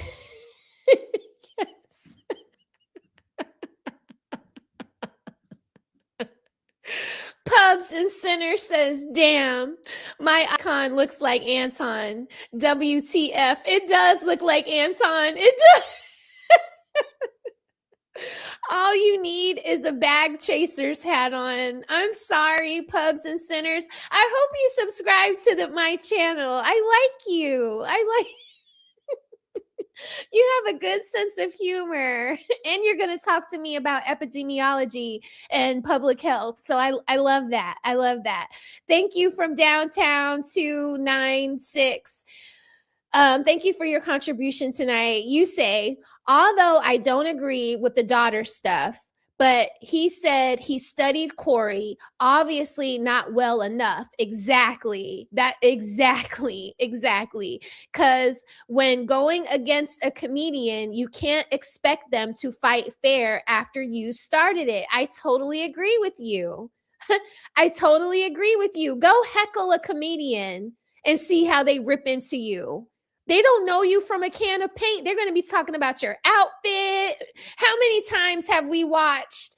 Remember on Kings of Comedy when that one dude got up and Steve Harvey was like, oh, you going to get up in the middle of me talking or whatever. And then he started roasting that man's outfit. He was talking about his jacket and his chain and that he looked like he was a drug dealer or whatever. This is what we do. Or this is what comedians do. We just roast each other, on the playgrounds or in our friend groups. But it's yeah, he must not have done his research really well. What's up, Itchy Bond? I saw you. I haven't seen you in a while. It's good to see you. Thank you for your contribution tonight. You say, how do you feel about Anton inviting Corey to do the job of his wife? Does that make the rest of the family game? Yes. Never clown a clown. Right. Itchy. Great point. I it's justified to me. This is if this was me, I'd be like, damn, I took it too far. He got me. That's what Anton says. Let me let this play. But he basically says he got me. Yes, he did. And he didn't have to say, I'm going to kick your butt and do all this and do all that. He just had to show your wife and your daughter. Was it worth it to ruin your daughter's senior year? I'm with Divine Photos. If he would have just left it alone and let it just be what happened on the show last week, and he never would have went to all these podcasts talking about this man and saying that this man was scared and he was going to beat him down and blah, blah, blah. If he would have never done that, I think Corey would have touched on it a little bit. He probably would have talked about Mika and Anton, and he just would have left it at that.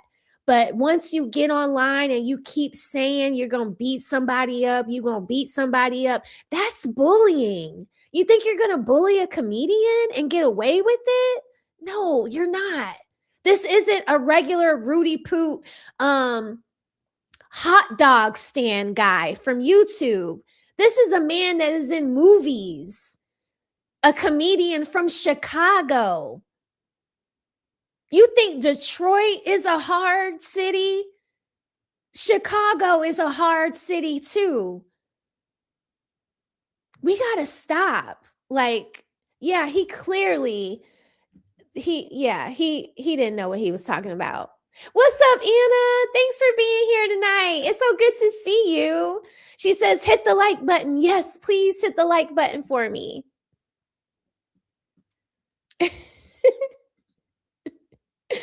Mrs. Rose, I like the outfit. It's giving Regine from Living Single. Yes, Regine. I loved her, okay? I loved her down, all right? All right, let me let this play. I got to go to bed, y'all. I'm sorry. The psychological damage and the impact, the cries that I had to hear, my immediate concern was, oh my God, who do I call? But I couldn't call anybody because everything was closed at the time. So immediately pulling her out of school, immediately making sure that I go and assess the damage, trying to figure out if we're able to get her into the same competitions. Coming up, she literally just texted me probably less than 48 hours ago. Hold on. I missed the super chat. So sorry, Project Leroy. I'm sorry. Project Leroy says, let me put this up here. Okay. So he says the same futon, and he's talking about Anton, who we're watching right now. Wait, right here. Right? Is that anyway? The same futon who made content mocking our melanated children, the same futon who kept telling melanated people to stop being victims, now sympathy. He's a victim. I promise I'm going to work on my drops. Like I'm going to work on my drops so I can play he's a victim. Yeah, look at him. Look at him reading the super chats, reading the chat. He's a victim, Project Leroy. Great points. So he was mocking melanated children. I have to do some journalism because I don't watch him, so I don't hear all the egregious things he says. Y'all know I'm late to the party. You know, I just used to watch Tariq Nasheed and Kevin Samuels all day.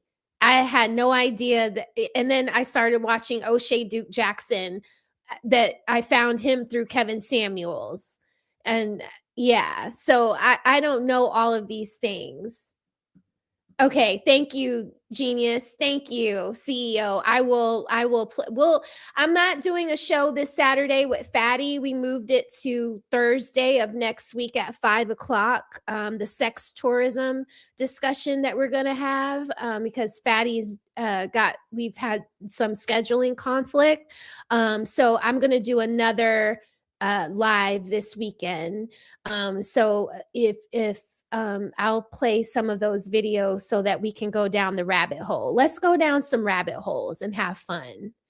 I want to have fun. I don't want to like have a description and do a title and do all of this like legwork before the show. I just want to get up here and open the panel and we just review the videos that y'all feel is important. And we can make it members only if y'all want to. But yeah. Thank you, Project Leroy. Thank you to everybody that's donated. And Ichiban, you've been a member for 5 months. Yay! He says, thanks for the months of joy. That is so cool. You're welcome, Itchy. Thanks for being so supportive from day one, literally. Thank you. And Pubs and Sinners, you became a YouTube member. Thank you.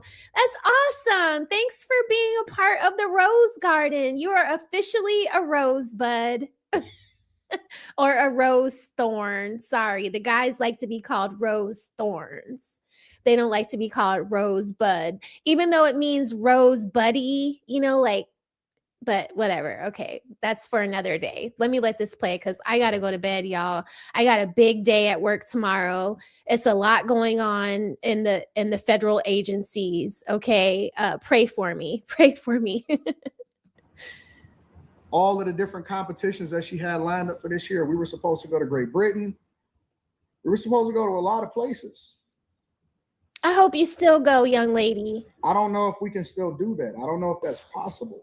You can. Because I don't know if she has the mental fortitude. You know, their brain isn't even fully developed. She does.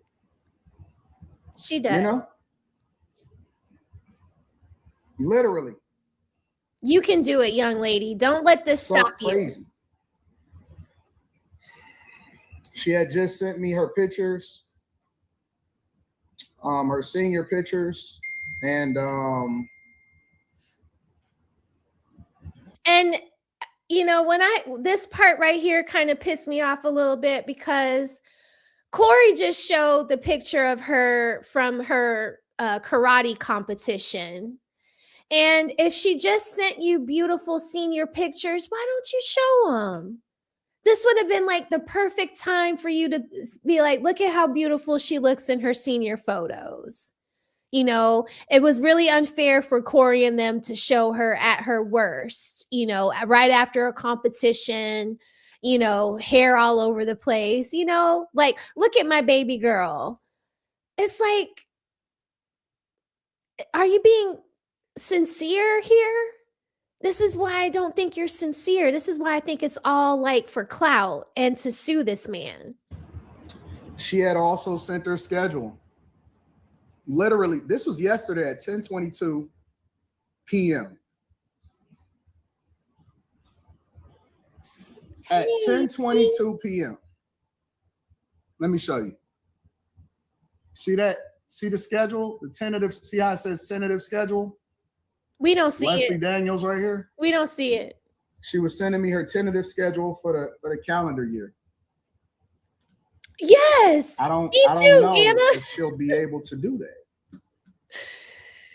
Do you know how many gymnastics competitions I was in? You know what? I'm gonna show y'all what I used to look like. A hot mess, because I didn't know about gel back then. I had no, imagine beads all over the place. Hair sweated out, looking a hot mess. I'm so glad we didn't have social media back then. Oh my God. Y'all, my ugly duckling phase.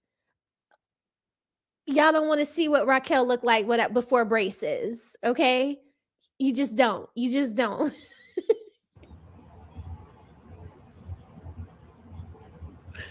I've invested millions and millions of dollars. Millions of dollars into the well-being of my child. Me too.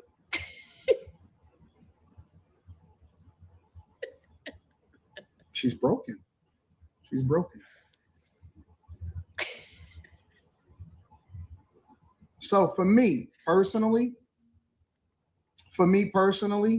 I have to figure out what that looks like. And I'm willing to do anything to protect my child, to make sure that they get the best care possible, to ensure that hopefully she can recover from this. So to me, this is a coward move. You know, this is a coward move. Now you're making it all about baby girl. Boy, stop. Just stop it. Just stop it. You didn't give a damn about your family last week when you were putting them in danger, saying you were going to beat up a man from Chicago. It's just like, really, this is what we're doing. You're a victim. You're a victim. Yeah. He definitely is. Yeah. The Victim Olympics. Yes. Man, this dude is lame. Yes. He is a lame. God, he's a victim and a hypocrite and a tether. That's all I have to say. I don't know what else y'all looking for. Any father understands. There goes that dog whistle. Are you a father? Are you a victim? Go subscribe to Anton. Any father understands what I'm saying. Any father that is in their child's life understands the impact. You know what your child feel like. You can sense it on them. You can feel it on it. You know what it feels like to take care of a sick child? You ever had a child that you had to sit with that had a fever, and then you had to break the fever because none of the medicine was working? Some of us have been there. Oh, there it goes. That's what it feels like. There goes that dig at Corey, because Corey didn't marry his baby mamas, and allegedly Corey wasn't there for his children when his children were sick. I mean, it's little slights and digs, and he know what he doing. Trying to break a fever, but you don't know what long-term damage that could make. Our entire life, we've done everything to protect our child, ensured that she's never, ever, ever needed anything whatsoever.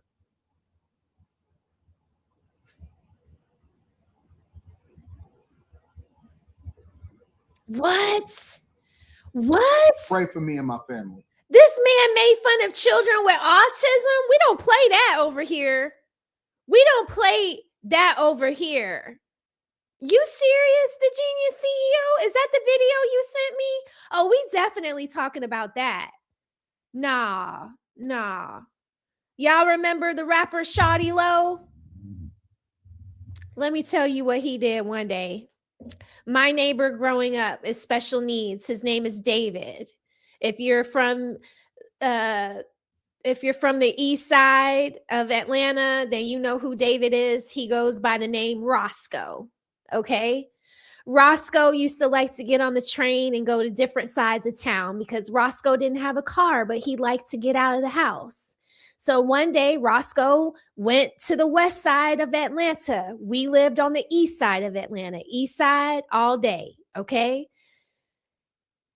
Shoddy Lowe runs into Roscoe at some barbershop or some shopping plaza that he was in, and he decides to take out his phone and record Roscoe and Joan him and rip him to shreds on his Instagram. Let me tell y'all what happened. The east side of Atlanta almost went to war with the west side over Roscoe. We started dragging Shoddy Lowe, may he rest in peace, for filth. Okay, you don't talk about Roscoe. You don't know. We bang for Roscoe. Roscoe was like our mascot. He was at every baseball game, every basketball game. Shout out to Coach Goodwin. Love Coach Goodwin. Okay, me and Coach Goodwin, we were the only people that could settle Roscoe down because Roscoe used to nuck. He used to fight everybody, girls, teachers. It didn't matter. If you were rude to Roscoe, he was in your face and he was about that action. Roscoe even beat up my little brother. My little brother had to go get a 2x4. And then my little brother, he got a whooping by my dad. But anyway, nevertheless, I'll see if I can look this up for y'all and I'll post it on the community tab. Shoddy Lowe had to come out and apologize because we would not let it go. We were like, no, you will not talk about Roscoe like that. We do not play about people with special needs who are our friends. I am a very inclusive person. Everybody is welcome in the Smell the Roses garden. And some of y'all have a problem with some of the people that come onto these panels, but if you think about it, not every adult is normal. Some people are struggling with things. Autism is very real. I'm always going to be supportive of people that want to be here and want to be included. If you can be respectful, you can be here. So no, I do not like that. That is not cool. I hope he did not do that. That is horrible. And now he's a victim. He's a freaking victim. Oh, God. Pray for me. No, we're praying for your daughter. My wife. No, we're praying for your daughter. And my family. No, we're praying for your daughter, you little egotistical maniac. That's all I have to say about that. Oh, God. He's such a pig. I don't like him, y'all. I don't like him. I never liked him. I'm sorry. Y'all. I never liked him. Like, my bad. I just, most of my friends are like Corey Holcomb, are like Gavin X, Mr. Walker, are like Holly and Fatty. We live to fight another day. We fight each other. No, Anton. Roscoe was a menace. Roscoe was hell. Yes.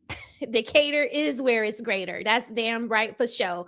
I went to school in Stone Mountain. The high school that me and Roscoe went to is called Redan High School. Okay. Now, if you know, you know. All right. Don't talk egregiously about Redan High School. Swiss Beats went to Stone Mountain High School. Lala, a lot of you know her from being married to Carmelo Anthony. She was my big sister. Yeah, Redan is where it's at. A lot of people went to Redan. Big Boy from Outkast went to Redan. We got some football superstars. I mean, we just lit. We we were just a lit ass school. We're a lit ass people on the east side of Atlanta. East side all day. Okay. East side all day. Don't mess with Roscoe, and don't be a victim. Don't go barking up trees. Just don't do that. Don't go poking the bear. Don't go doing that. We don't do that. We know that we are like suburban mixed with a little hood. We know that, it's only so far we gonna take it, but we gonna ride for our people, especially when they can't defend themselves. Okay. But I want to say this one last thing before we leave out of here tonight, because I did say that I was going to talk about the fact that he was speaking with litigious words. It is very hard to sue someone for defamation. Okay. And I don't think that you could claim that. I don't think Anton's angle is defamation. I think that his claim is going to be minors and consent. Okay. Parents genuinely, they can consent to their child being on video, but some states, they don't give minors that right? So I don't know how Detroit is, and I don't know how that would play into, because Corey's in Cali and Anton is in freaking Detroit. So I don't know how that would work if they go to start suing each other, but it is very hard to sue somebody for what is going on right now, okay, between them. So just because somebody puts out a video of your child, especially if it is a picture that was already out in the domain, it's not like Corey Holcomb used her likeness and turned her into AI and made her do something inappropriate. If Corey would have done something like that, then of course, case closed. I believe they would be able to settle out of court. But somebody like Corey Holcomb, who is sued often by people, he knows what he can do legally. So I don't think that this would be very easy for Anton to do. I do see how he's laying the bed for it, saying that she has to go get care, saying that she's going to probably miss games, that she can't travel because she's so mentally distraught, although this just happened yesterday. Anybody can file a freaking lawsuit, but that doesn't mean that you can't be countersued. And, I would it's silly, because really what you're doing is you're just making law offices rich, and which is silly. You should just let it go, Anton, because you started it. You started it. Okay. He could sue Corey for posting his daughter and talking about her in a derogatory way. He could file a lawsuit for defamation or invasion of privacy, but he's going to need to show statements that were false or harmful, right? He's also going to have to show where he was violated, with privacy or consent laws. So Anton already posted the video of his daughter online. So privacy is out the window. Anytime I'm up here on YouTube or I post myself on Instagram, my privacy is out the window. So just because they have a lot of money, it doesn't mean that he's going to have a successful lawsuit, So y'all don't let this really, don't let it grow legs, because it really has nowhere to walk. All right. It's silly. It's silly. Maybe he's just saying this because he wants to make his daughter feel better in some type of way. But you just heard what he said. He said, pray for me first, then pray for my wife. He didn't even say anything about his daughter. If it was all about your daughter, then that's all you'd be freaking talking about, right? But it was a whole bunch of pray for me, pray for my daughter, pray for my wife, because his wife is probably very pissed off at him, because she likely told him, hey, you need to calm that shit down. You talking crazy. hearing him in the house talking all wild. I will beat you down. I will do this to you. Like, no. Okay. You a grown ass man. Your back, your knees, all these things are old. You ain't going to do nothing. Okay. My husband come home talking about he going to knock somebody at work out. I'm going to tell him, babe, calm down. You have a Carl Winslow back. You throw your arm a certain way, you're going to throw your shoulder out of place. I've seen my husband fight before. I've seen him hurt his shoulder. I've had to put it back where it's supposed to be. I don't want that to happen to my husband. My husband is 47 years old. I'm 44. I don't want to fight tyranny. She 30 something. I don't have that much anger in me. I ain't gonna make it. Y'all. She gonna pull, my edges will be smooth off if she get a hold of me. And y'all know it. Y'all know it. So let's stop talking crazy about each other on these internet streets. If you don't like somebody, that's cool. You don't have to like them. We don't all have to like everybody, but everybody has the right to be on this space and make money and do it comfortably. Like, we need to check ourselves. So I was going to make this an open panel tonight, but I can't because I got a hard road ahead of me tomorrow. I don't think we're going to have a government shutdown next week. Let's pray. I don't think we will. Certain agencies are already getting their money, and I think we got our money, but I don't know what's going to happen to them people in Minnesota, and I don't know what's going to happen to them people in Maine. So if you're in Maine or Minnesota, y'all better buckle up. It's going to be a cold weekend. It's going to be a very cold weekend out here. Okay. Oh, y'all talking about tyranny look like a hair puller. Oh yeah, I'm gonna have to like tie my hair back, put on a hat, put on a skull cap like Illa. I see you in here somewhere, Illa. You had on that purple do-rag the other night. I'm gonna have to have on a do-rag, tight, super tight, or she gonna pull all my hair out. I ain't ready for that. I ain't that mad. I'm not that mad, y'all. I'm getting old, okay? I got carpal tunnel. I can't even like make a hard fist for too long. My finger is just now healing from when I had to pull a dog out of my dog's mouth. A full Doberman pinscher almost took my whole finger off. Look at my finger. Like, I can't fight, y'all. Like, we're getting old, and Corey is freaking 60 almost. Anton should have chilled last week. It just should have been a discussion about what their differences were in opinion. All of that, I'll kick your butt, I'll do this, I'll do that. That was silly and childish. So I agree with a lot of people that were saying that. Winter is coming, so I don't know where you all are at. There's supposed to be really, really bad inclement weather this weekend. So bear down, like like Postman said earlier in the chat tonight, bear down. Someone said the tyrant will throw her weight around. Yeah, and I'm light, so I have to run.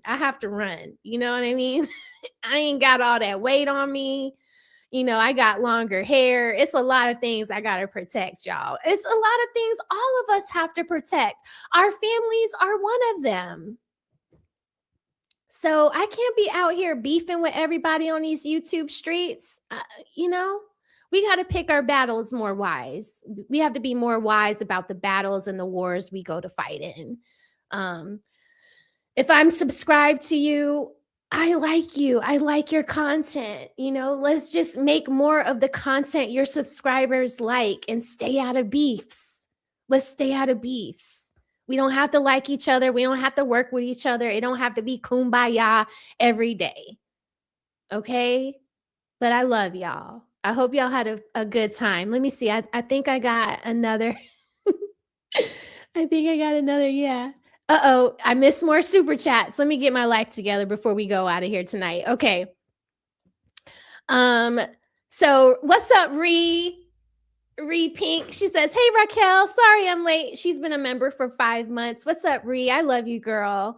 And Triple X, what's up, buddy? Triple, I love you. You set me straight about an ex-friend of mine, and I wanted to let you know that I took your advice and I did not befriend her. So thank you, sir. Thank you. And every time I get the feeling to like want to reach out, I don't, because yeah, your words really stuck with me that night. But you say, "Wait, I thought Anton was the ladies' man, the Mac." Mm-mm, mm-mm, mm-mm. I ain't going. I'm not going. I don't think Mika was going either. You know, he just doesn't strike me as a ladies' man, but okay. Maybe that he uses his money to get women, but that's not the same as being a ladies' man. A ladies' man can get women without any money at all. It's just his voice, his bravado, the way he moves, you know, his confidence, his stoicism, his darkness. You know, that's the stuff that we that we like. Thank you, Project Leroy, for making me go back to these. I did totally miss them because I was running my mouth so much. So thank you, Triple X, for your contribution tonight. And then from downtown, good Lord, from downtown, what you lifting? Jeez Louise. Oh my God. You're one of the guys in the gym that have to help me get the stuff down off the top that's too heavy. Cause I'm be about to tumble over trying to take off the 25-pound weight from the bar. Oh my God. He says, "R.I.P. Carlos, aka Shawty Low." Yes, R.I.P. to Shawty Low. Dun, dun, dun, dun. Dun, dun, dun, dun, dun, dun, dun.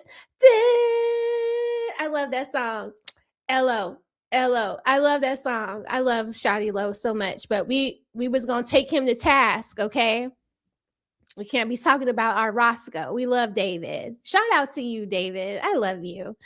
And then Project Leroy. I know you get mad having to send me $2 just to tell me to go back to read the super chats. I owe you lunch. I got to get some of y'all's cash apps. If some of y'all could leave me your cash app in my Discord, I would love to send you some money for lunch because y'all really keep me professional on these YouTube streets, and I appreciate it so much. I can't do this without y'all. Like, everybody has a partner. I don't have anybody helping me do this, so it's really y'all helping me, and I really appreciate that. And I want to send y'all some appreciation. So I love you, Project Leroy. Thank you so much for your contributions tonight and always keeping me level-headed and, you know, seeing the bigger picture.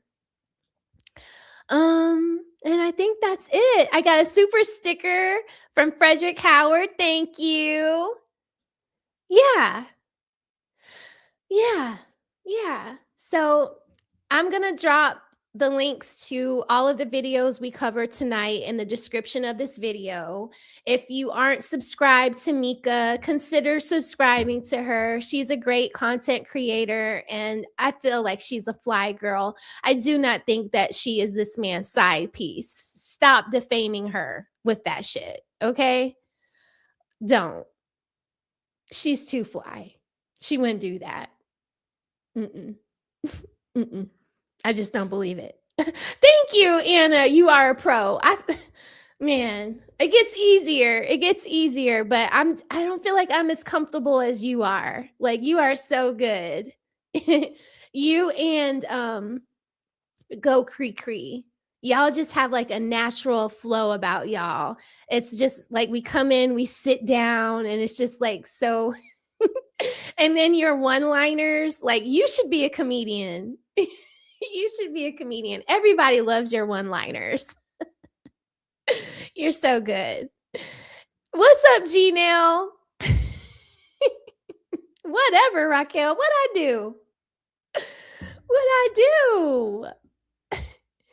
get nervous. That's why I have the song that starts in the beginning, because I need something to warm me up, like I'm going on to the balance beam. Like I need that music, like to get me ready. Like every time I come on screen, y'all see me dancing because I'm getting out the jitters. Like I get jitters. I really do. I really do. It's just scary sometimes, especially with the vertical now. Oh my God. Oh my God. But yeah, it was great hanging out with y'all tonight. Thank you all so much for your contributions. Oh, I really don't think that he's her type. Now, do I think that he's knocking down that other one? The one that Shaq 2 times is always talking about? She wearing the blonde wig these days. What's her name? She's like the bed wench, kind of. I think. I don't know. What's her name, y'all? What's her name? What's the other girl name on his show that never speaks about Black men in a positive light? What's her name? Okay, I won't start. I'm sorry. But I don't think she's the one from the show that he's knocking down. I think it's the other one. Because she's just she from DC, Janelle. She damn near like us here in Atlanta. Come on now.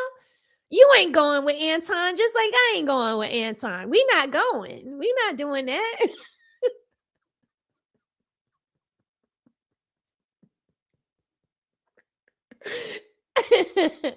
Yeah, her. Definitely.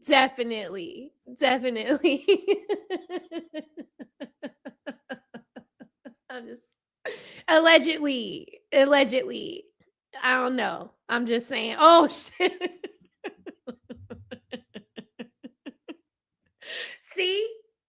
See how people can just pop up and then all of a sudden I get it together. Let me stop. What's up, Jay Walker? My sister from another mister.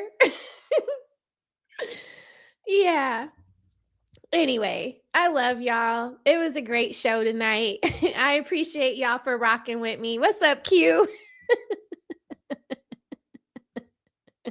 Salute to you too, Q. You a little late, but I still love you. All right. One more, because he says Anton built like Medea in real life.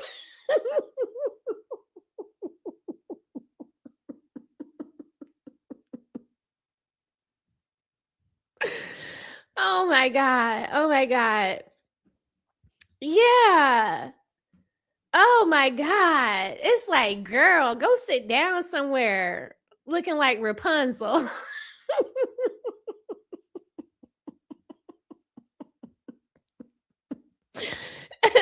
In the video that I was watching with y'all go back and watch the video. She's like super chatting him. And every time I'm just like rolling my eyes like, girl, go sit down. Like, go sit your ass down. What's up with people in these blonde ass wigs thinking they fooling somebody? What's up with that? I ain't gonna go too far into that, but some of y'all read in between the lines. Read in between the lines when I say that, okay? Them blonde wigs be having people thinking that they are just invincible. Yeah, she need to tone it down. I'm with you on that. All right, y'all. I love y'all so much. It's 11:30. I got to go to bed. 4:00 in the morning comes early. I got to take my dog out on a walk for his enrichment. So then I got to get my butt to work. So look out for a post. I don't have a show. I won't be on SBC this Saturday. So look out for a stream on my channel. Maybe not so late because I don't want to interfere with their channel. But yeah, we'll kick it and maybe we'll review some of these videos y'all were talking about earlier in the chat tonight. Okay, please don't forget to hit the like button on the way out. And y'all be sweet to each other in these YouTube streets. And I love y'all so much. All right. Bye-bye.